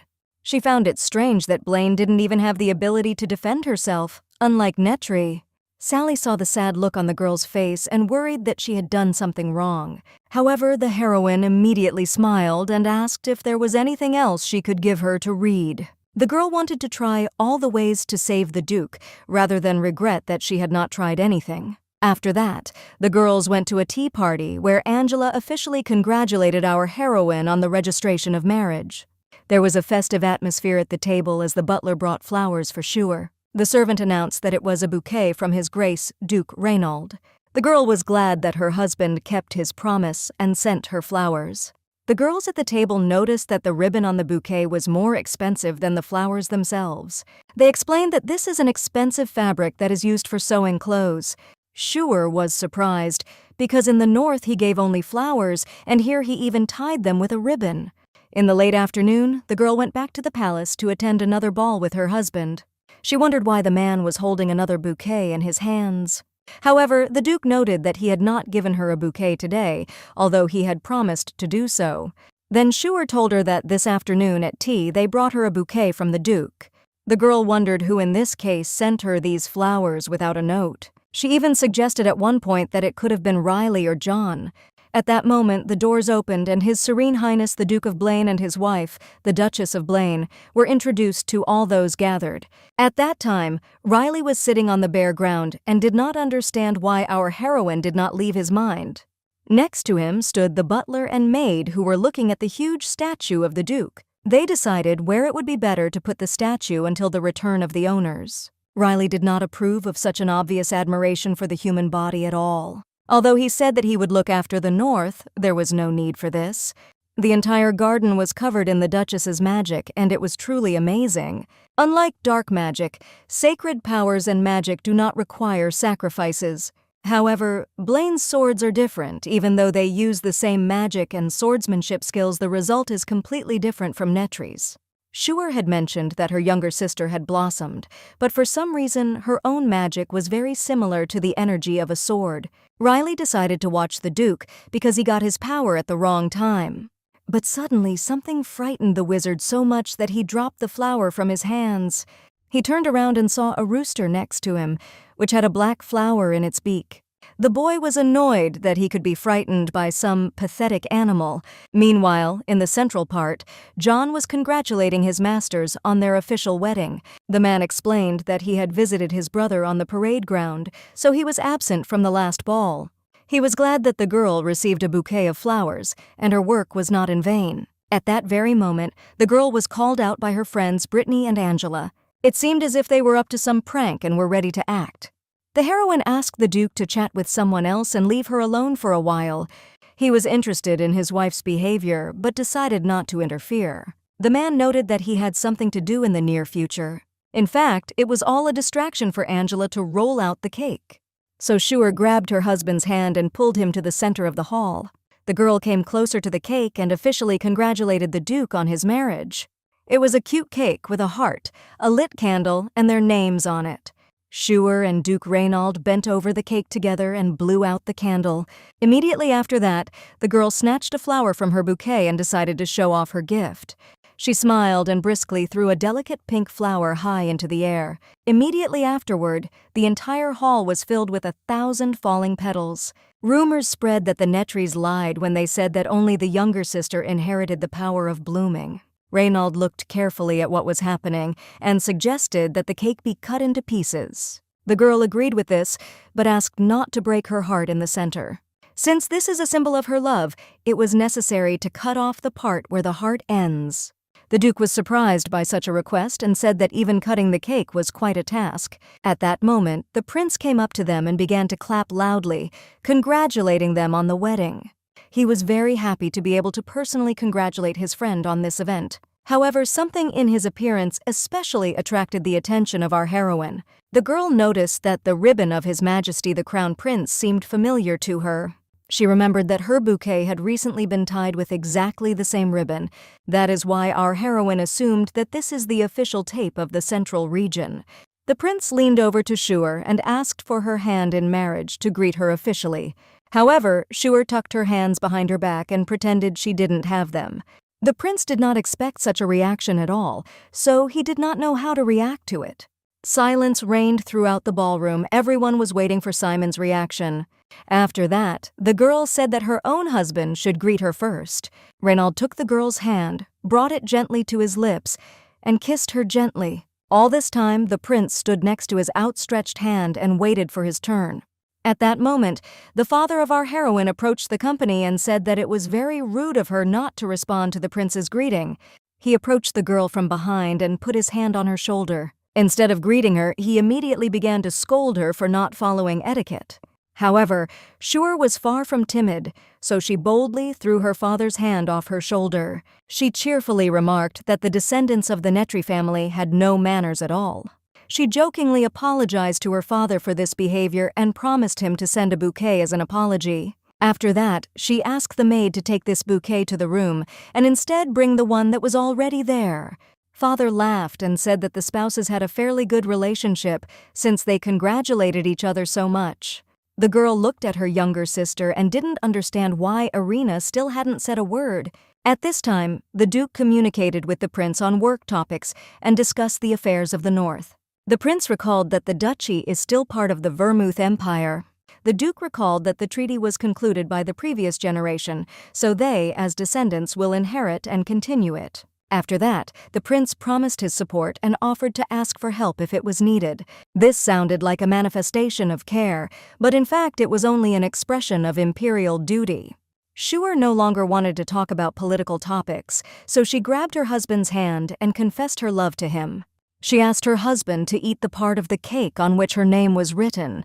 The Duke immediately carefully grabbed the glove with his teeth and pulled it off his hand. After that, he carefully removed the girl's name from the cake with his finger. And then he licked the cream off his fingertips and asked if she was satisfied.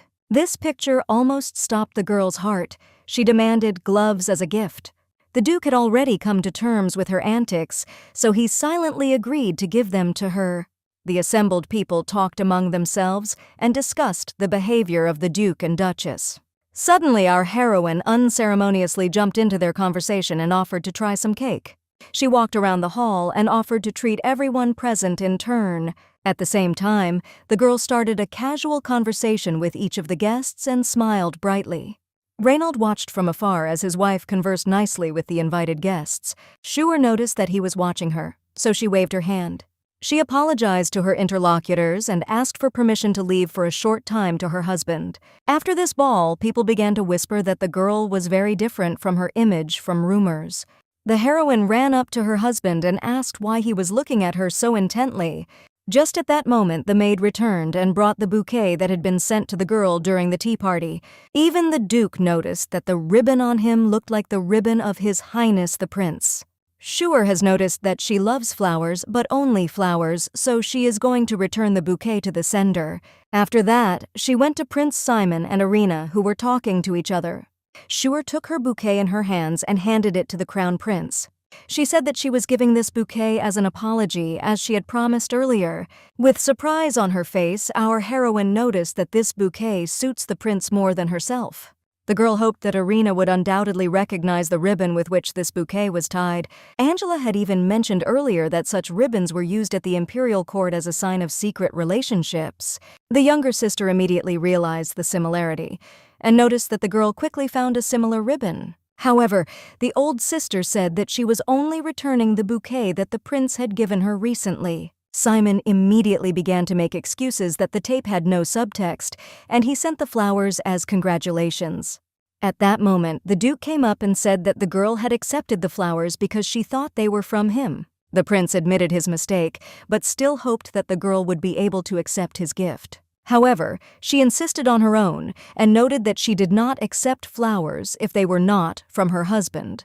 Therefore, she was glad that she had found the rightful owner and was returning them to him. The prince also began to make excuses and said that he was not stupid enough to betray his friend and get carried away by his wife. He promised that he would take care of this matter and find out who tied his ribbon on this bouquet. Shur couldn't fully trust the prince, but she couldn't openly oppose him either, because she hoped that he would become a link between the north and the center. The rest of the evening went well. All the guests rested and talked to each other. Before going to bed, when the maid was combing the girl's hair, she told her about the incident with the bouquet and the prince. This was very strange, because the palace actually hides the sender of flowers only if they don't want to give themselves away intentionally. If the prince was telling the truth, then there were too many suspects in this case. But this only showed how strong they were, because no one attacks the weak from behind. At this time, Reynold returned and asked the maid to leave and leave them alone with his wife. The girl promised that she would definitely put her husband to bed today, and the Duke immediately thought that she had poured something into his drink or mixed it into the cake. The girl noted that she would never do this to someone she loves. Instead, she patiently watched her husband and waited for him to finally undress. The Duke ordered the girl to turn away and not to look at him changing. He even pulled his shirt over her head just so that the girl would not look at him. Our heroine immediately wrapped her arms around her and began to smell the beautiful smell of her husband. The Duke tried to take back his shirt because he didn't want him to lose it. He tried to take her away from the girl, but she did not want to let go of her clothes. The Duke promised to give her something in return when he returned to the north because he needed her in the capital. Shure promised that she would give it back in the morning, but for now, she wrapped herself in it completely. The girl was worried that her conversation with the prince would spoil the banquet.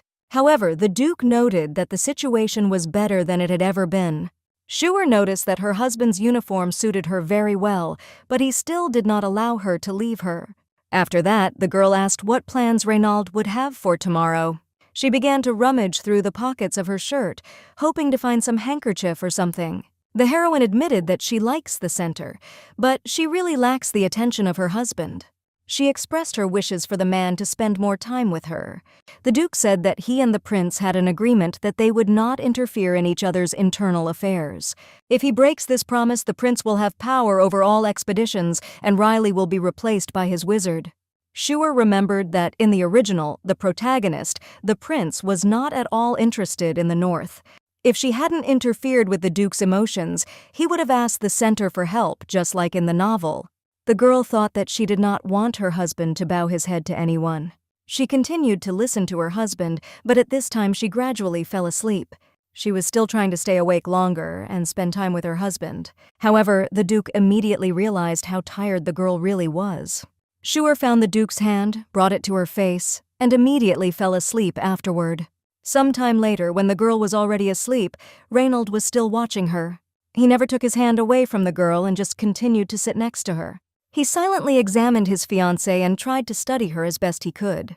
The three founding families of Vermouth, Blaine, and Netry lived in harmony until the imperial family came to control the other two. The engagement with Irina, support in the conquest of the North, became the support of all this. However, Simon was the only one who opposed the actions of the imperial family. But everything suddenly changed after the engagement with one of the Netry sisters.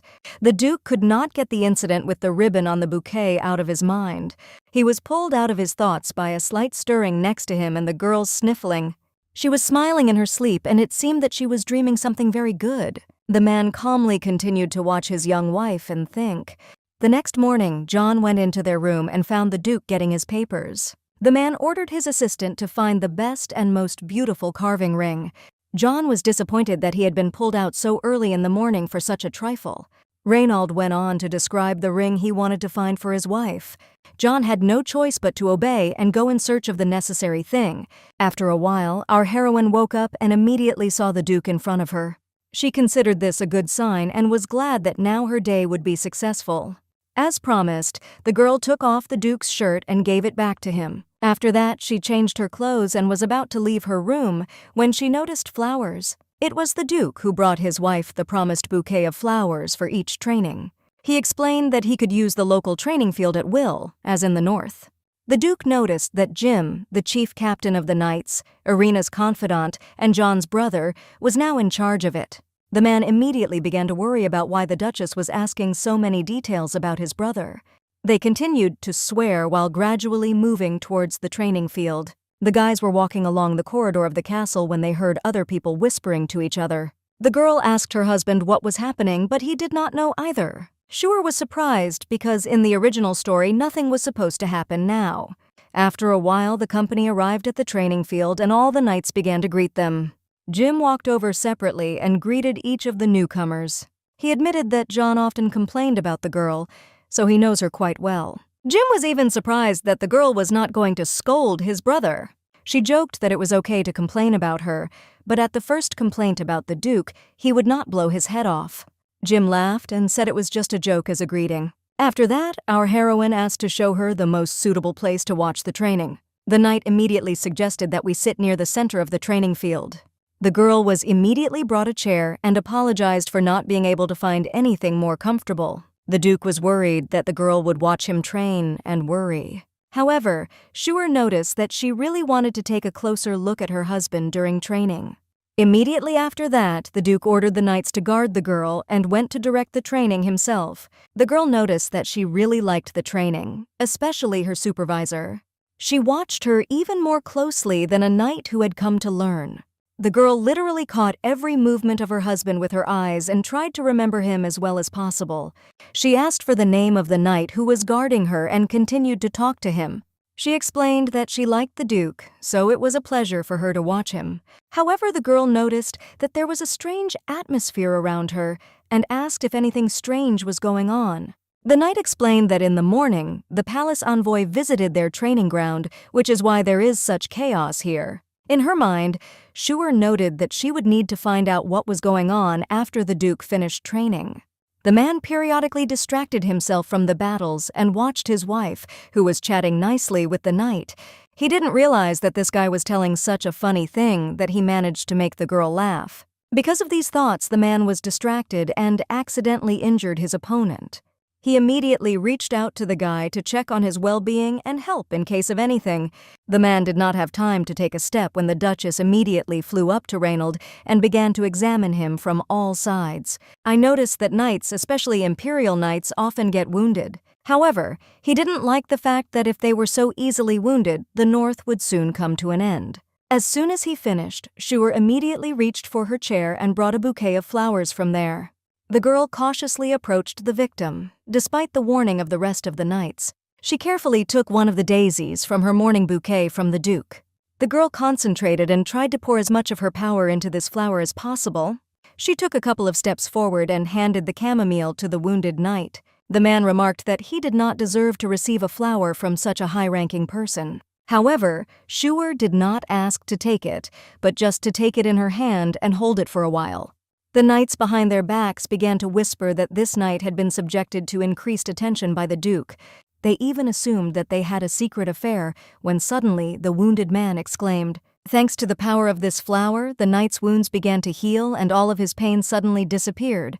However, the girl noted that this is only a temporary solution, so it is imperative to see a healer and check the hand. After that, she returned to her husband and began to beg him for compliments. The Duke really appreciated her work and praised the girl for her attention. However, as a thank you, his wife demanded that he agree to eat several desserts together. At the same time, in the north, the wizard continued to fight monsters and guard the territory. He went on the expedition alone because his magic allowed him to shoot monsters effectively. The wizard had no idea what riches and honor awaited him if he took possession of the north. Suddenly, a small pebble flew out of one of the magical portals. It appeared right where the demon died, so it was an unusual stone. The wizard took it in his hand and immediately felt a strange energy coming off him. The next day, our heroine went for a walk with her friends and their maids to the shops. The Duchess sent her maid to rest for a few hours while they drank tea and enjoyed desserts. The girl tried to refuse, but Shuer gave her some money and then literally forced her to go on vacation. The longer the friends looked at the Duchess, the more it seemed to them that all the rumors were lies. Shuer heard them say and asked what kind of rumors they were talking about. And after that, the girl laughed and said that all these rumors were complete fiction and had nothing to do with the truth. She asked me to tell her about the representatives of the temple who arrived at the palace this morning. At this moment, the girl knew that the second magic stone of the recording had been found. A little later, in the late afternoon, Shuer returned to her chambers and brought a pile of shopping bags. She also brought some pastries to eat with her husband.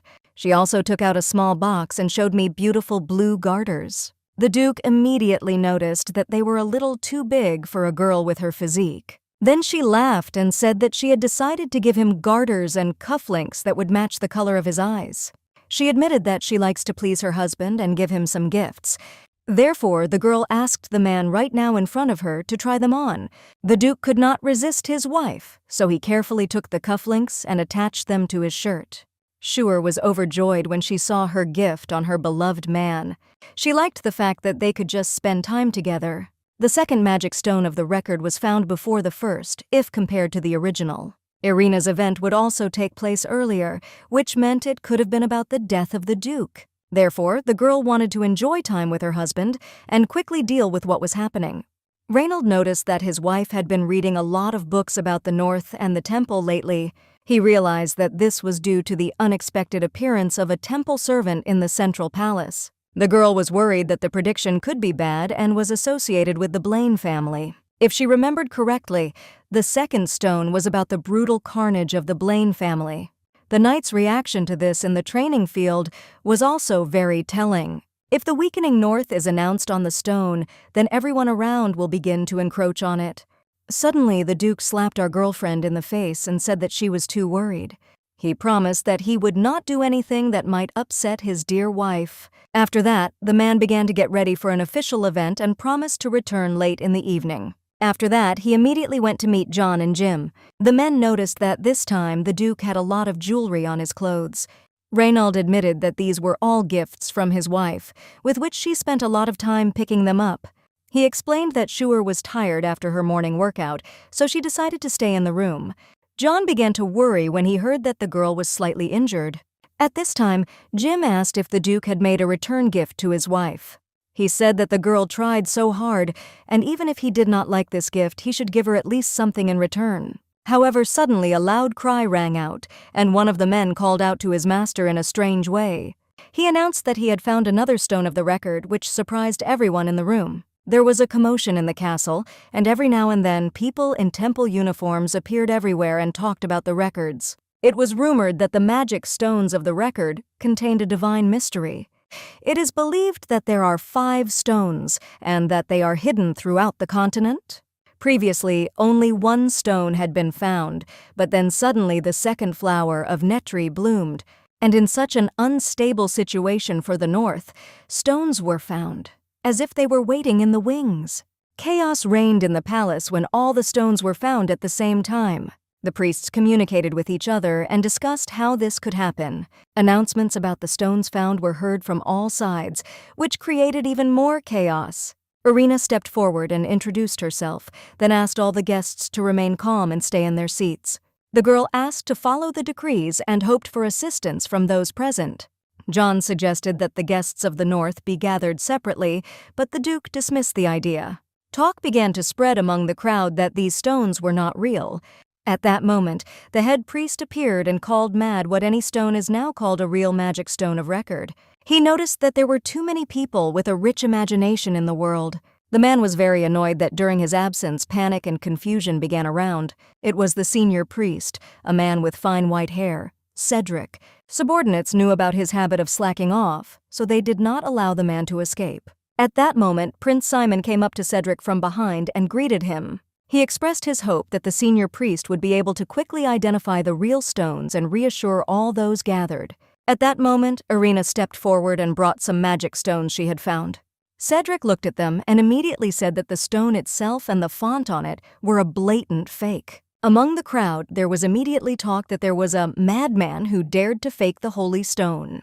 Irina also approached the Duke and asked where his wife had gone. Reynold replied that she had not been very well during the day, so she decided to rest in her room. Irina continued to insist that she found it strange that the girl was absent from the banquet in honor of her husband. She remarked that when it came to magic stones, one could not rule out someone from the Netri lineage, to which the Duke immediately became angry and noticed that the girl now belonged to the Blaine family. He noticed how tense Irina was at these words and realized that the sisters' relationship was very bad. His wife was not at all like her sister in character. He remembered what had happened on the very first day of his arrival in the capital for the ball. That day, the girl immediately became sad after talking alone with her sister. Therefore, he was very angry now and promised that he would deal with the girl if she dared to annoy them again. Irina was frightened by the sight of him, but John was glad that at least some of the Duke's emotions had returned. At this moment, he was distracted by the prince, who offered to look at the magic stones together. Reynold was worried that his emotions would return to him after a while. On the first stone, it was written that when Blaine eats something sweet, his expression becomes unbearably sullen. On all the other stones, there were similar inscriptions that did not look like a prophecy at all and surprised everyone. The maid returned to her mistress and told her what had happened to the magic stones. However, she noticed that the girl simply did not have time to write all these stones and put them in different places. All this time, she watched her mistress and believed her, so she protected her. The maid walked out of the room to speak to the knights once more and make them calm down. As soon as the door closed behind her, our heroine also got up from her seat and went to the bed. There, she pushed aside the secret door and saw a recess in the floor where the stone tablets lay. The girl was worried that because of the text on the signs, everyone would immediately understand who she was talking about. She carefully plucked a few fragrant flowers and put them in a recess with tablets. These flowers were perfect for covering tracks, but they smelled very nasty. The girl dragged 12 stone tablets, so now her whole body ached. The empire was founded by a divine messenger who settled disputes between Blaine and Netri, and the magic stones served as important proof of the fulfillment of this myth. Moreover, this is not just a forgery, but an act of slander against two great families at once, which could shake the foundations of the empire. The girl had a headache because she spent a lot of time racking her imagination in an attempt to write fair compliments to Netri. Schuer was fortunate that thanks to the novel, she knew the description of the shape of the stone tablets and how to distinguish a fake from the original. In the novel, after Reynold's death, the imperial palace was filled with monsters, thanks to which the girl learned about the presence of a secret passage in the room. Information about this would only spread after the Duke's death, so the girl did not want to use it. Schuer didn't want to think about it, so she began to beat her cheeks to dismiss these thoughts. She was glad that she just had to move the switch from the north to the capital, forcing the temple to deal with it. The girl was distracted from her thoughts by the Duke, who came into the room and asked why she did this. The heroine immediately jumped up on her bed and was insanely happy to see her beloved husband. She tried to pretend to be very ill, but the Duke saw her just jumping on the bed. Schuer persisted and asked the Duke to examine her hand. The man suddenly leaned forward sharply and brought his face closer to the girl's face. In fact, he only noticed a small pink petal in her hair. However, most of all, he was interested in the fact that there were traces of burning on that petal. The man said that he was asked to take part in the investigation of the incident with the signs. Schuer immediately began to worry that her sister might blame the North for this. So she looked her husband straight in the eye and said that she was the one who forged the signs. The Duke already knew this. He was more interested in the reason for her action. According to the plot, when the contents of the second tablet are made public, the North will fall, and the girl wanted to avoid this. Therefore, she said that everyone had a wrong idea about the North and the Duchy of Blaine. The dukes of his family are considered cruel and crazy people who enjoy killing. Reynold remarked that this was not so far from the truth, but Schuer did not let him finish. The Duke admitted that the desire to protect him was not a reason to forge magic tablets. Angela revealed that Netri was going to convene the capital's nobility, so the heroine did it to distract public attention. The Duke noticed that her actions caused quite a stir. He was worried that someone would find out about the girl's involvement in this coming. He recalled that forging stone tablets is tantamount to treason. Schuer promised that if Reynold turned her into the capital, the girl would cry day and night, shouting his name. She will fall into despair and tirelessly repeat his name. Then everyone will think that it is his fault. The Duke could not find what to say to such stupid blackmail, and just looked at his wife. The girl even thought at some point that the man was really thinking of turning her in. However, then he poked her forehead with his finger and told her that she was thinking about some nonsense. He reminded his wife that now they were one Blaine family and they had all the same affairs. Our heroine was impressed that the Grand Duke treated her so well. After that, the man ordered the girl to pack up and prepare to leave. John said that there is no circumstantial evidence of the girl's involvement in this incident. Duke Reynold ordered him to check and everything again just in case.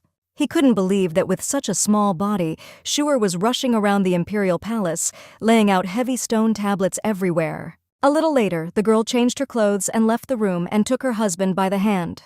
Together, they went to the banquet hall to face the situation.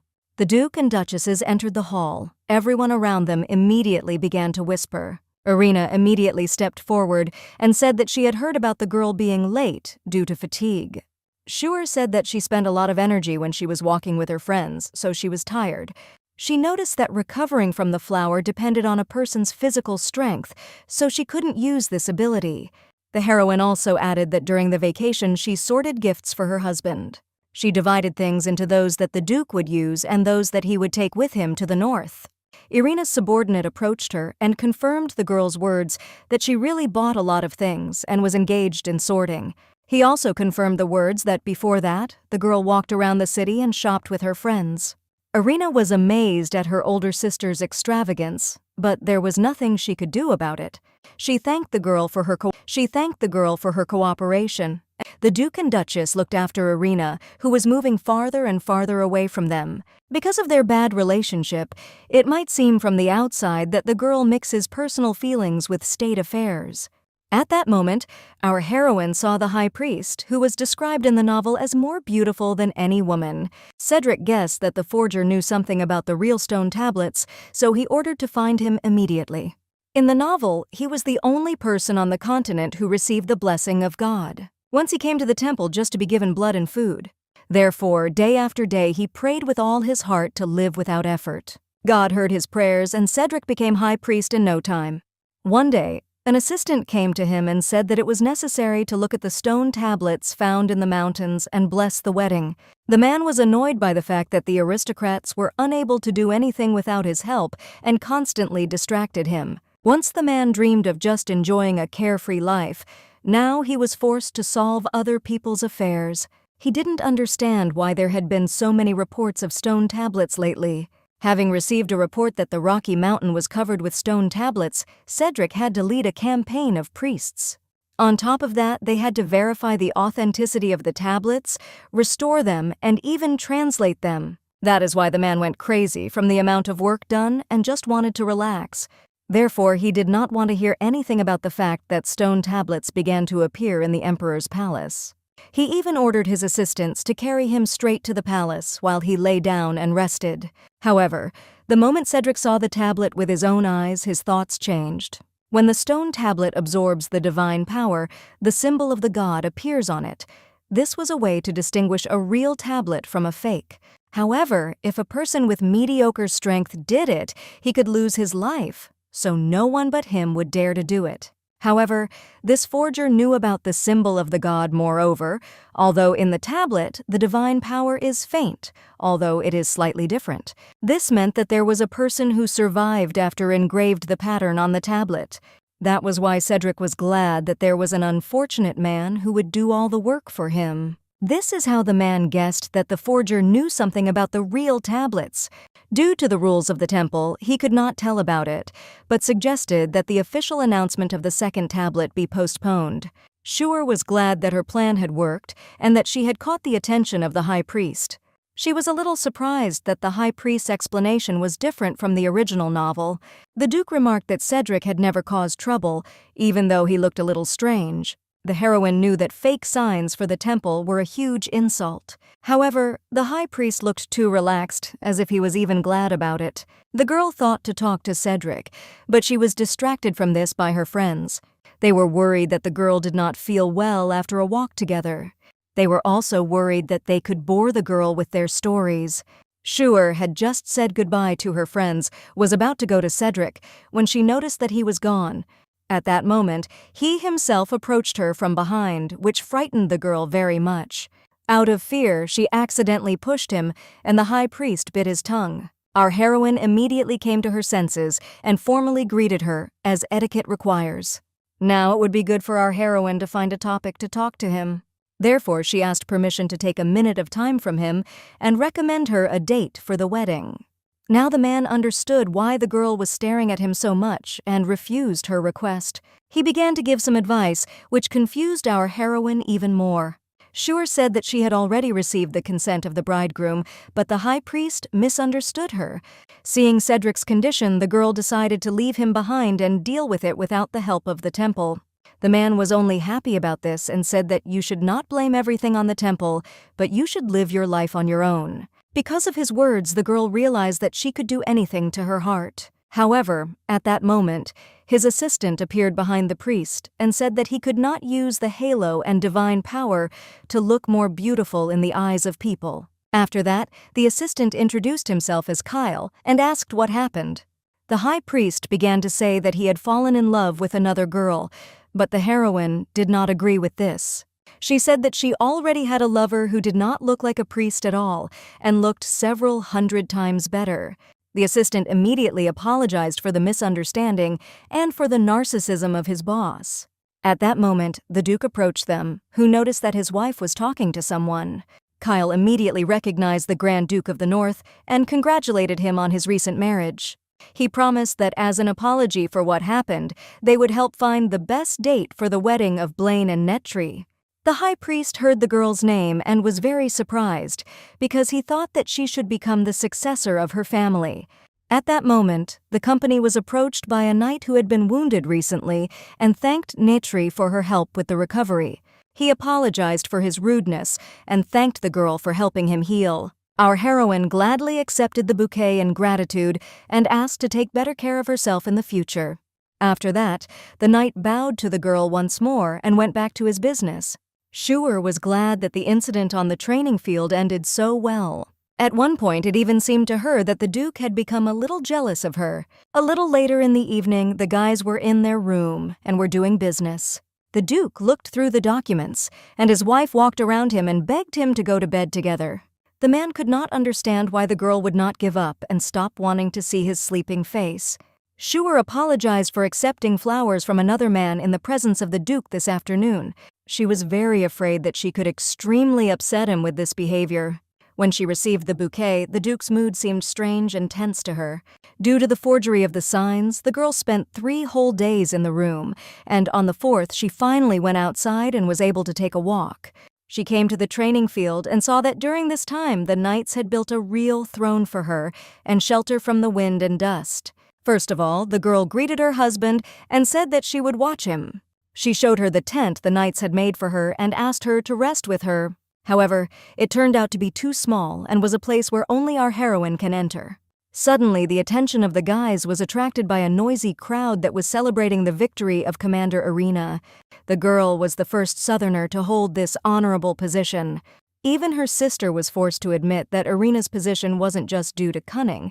If the girl becomes the commander-in-chief of the Knights, then there will be no more people in the capital who support the Duke. However, she did not understand how Irina knew that the second child could also use sword abilities if there was nothing about it in the original. Irina approached the Duke and asked him what he thought of her abilities. Schuer knew that this was a trick question. With any answer, her husband would be at a disadvantage. Therefore, she decided to interrupt their conversation and handed each of those present a chamomile flower. She added that if Lady Irina was not very confident in her abilities, then she needed some time to recover. However, the girl noticed that her sister did not quite understand her words. She quickly pretended that she had some important things to do and decided to leave first. The heroine herself counted that the Duke used the sword 65 times during training, so she wanted to get 65 bouquets of flowers. After that, she asked to return the chamomile to her in order to keep the bouquet intact. After a while, the Duke returned to his training with the knights. John explained that from that day on, he no longer participated in battles, but protected the Duchess. The girl did not understand what could happen to her in the capital, where everything was safe. However, before she could finish speaking, a loud sound was heard, and something happened to her tent. John helped the girl out of danger and looked around to see what it was. Behind them, the guys saw a group of knights on horseback, all covered in blood. Captain Irina ordered her knights to capture all these people and animals alive. Schuer immediately remembered the Duke and worried about his safety. That is why the girl was distracted and did not notice how danger was rushing right at them. She looked around and saw that a huge horse was rearing up right above their heads. The Duke quickly ordered John to cover the girl's eyes with his hand and hold her there. After that, the terrible sounds of tearing flesh and sword fighting were heard. After a while, the girl opened her eyes and saw horses and people lying unconscious in front of her. The Duke used his Blaine magic to save his wife from danger. Schuer immediately noticed that Reynald's eyes were as cold and empty as the deep seabed where there was nothing. They were the same as during the punitive expeditions to the far north. When you lose all your emotions, your mind becomes so clouded that you are no longer able to distinguish good from evil. That is why the girl ordered the knight to bring all the daisies from her room to protect her husband. She needed to stop him somehow, so she headed towards the Duke. Irina stood in her way and ordered her to stop acting so recklessly. The commander insisted that the Duke ignored the order and killed everyone, which is considered a violation of the agreement by the North. However, Schuer noticed that her husband did not kill anyone. People are just unconscious. That is why the girl ran to her husband, jumping over huge cracks in the ground. At some point, she miscalculated her strength and began to fall, but the Duke picked her up in his arms. He woke up from his stupor and helped the girl stay on her feet. The man apologized to his wife for making her worry unnecessarily. Just in time, the knight returned and brought daisies from their room. At this time, Irina came over and said that as punishment for violating the order, she would report the situation to the prince. The girl added that by doing so, the Duke could destroy important evidence and put them at a disadvantage. Schuer noted that the situation was different from the original, but if things continued like this, the knights who returned alive would not last long and would die. That is why she decided to demonstrate to everyone her success in collecting daisies for 3 days. The girl turned to her sister and asked her to invite the high priest.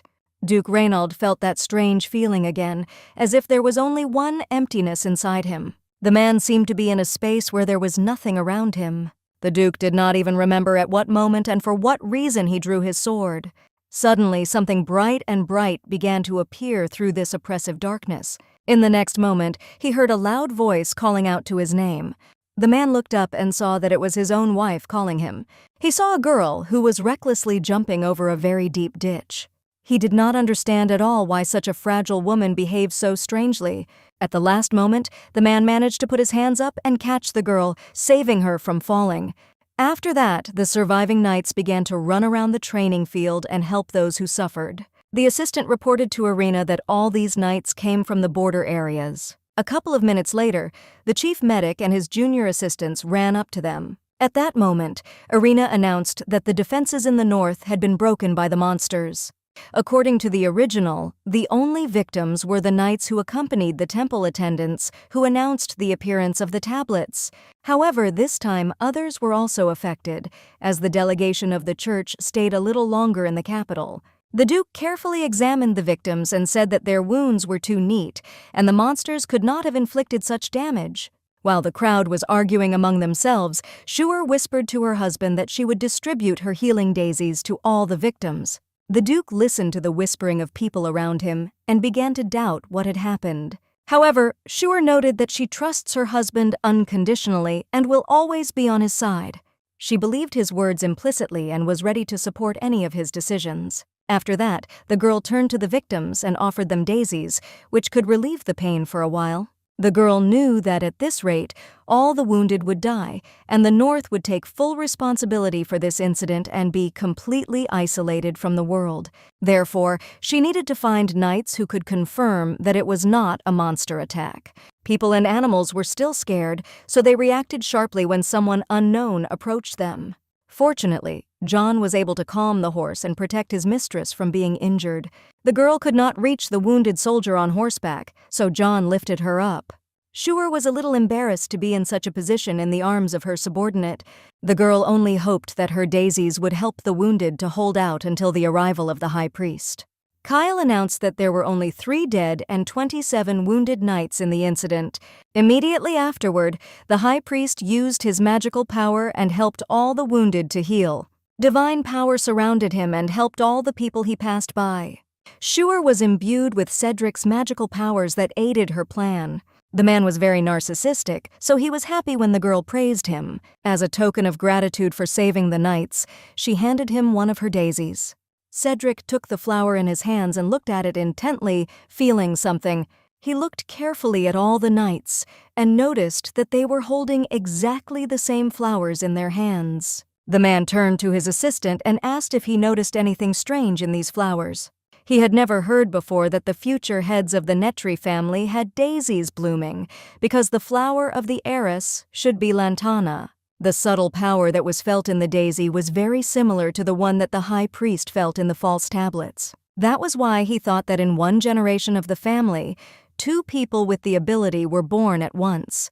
The high priest thought this was a very amusing coincidence and looked forward to what it might lead to in the future.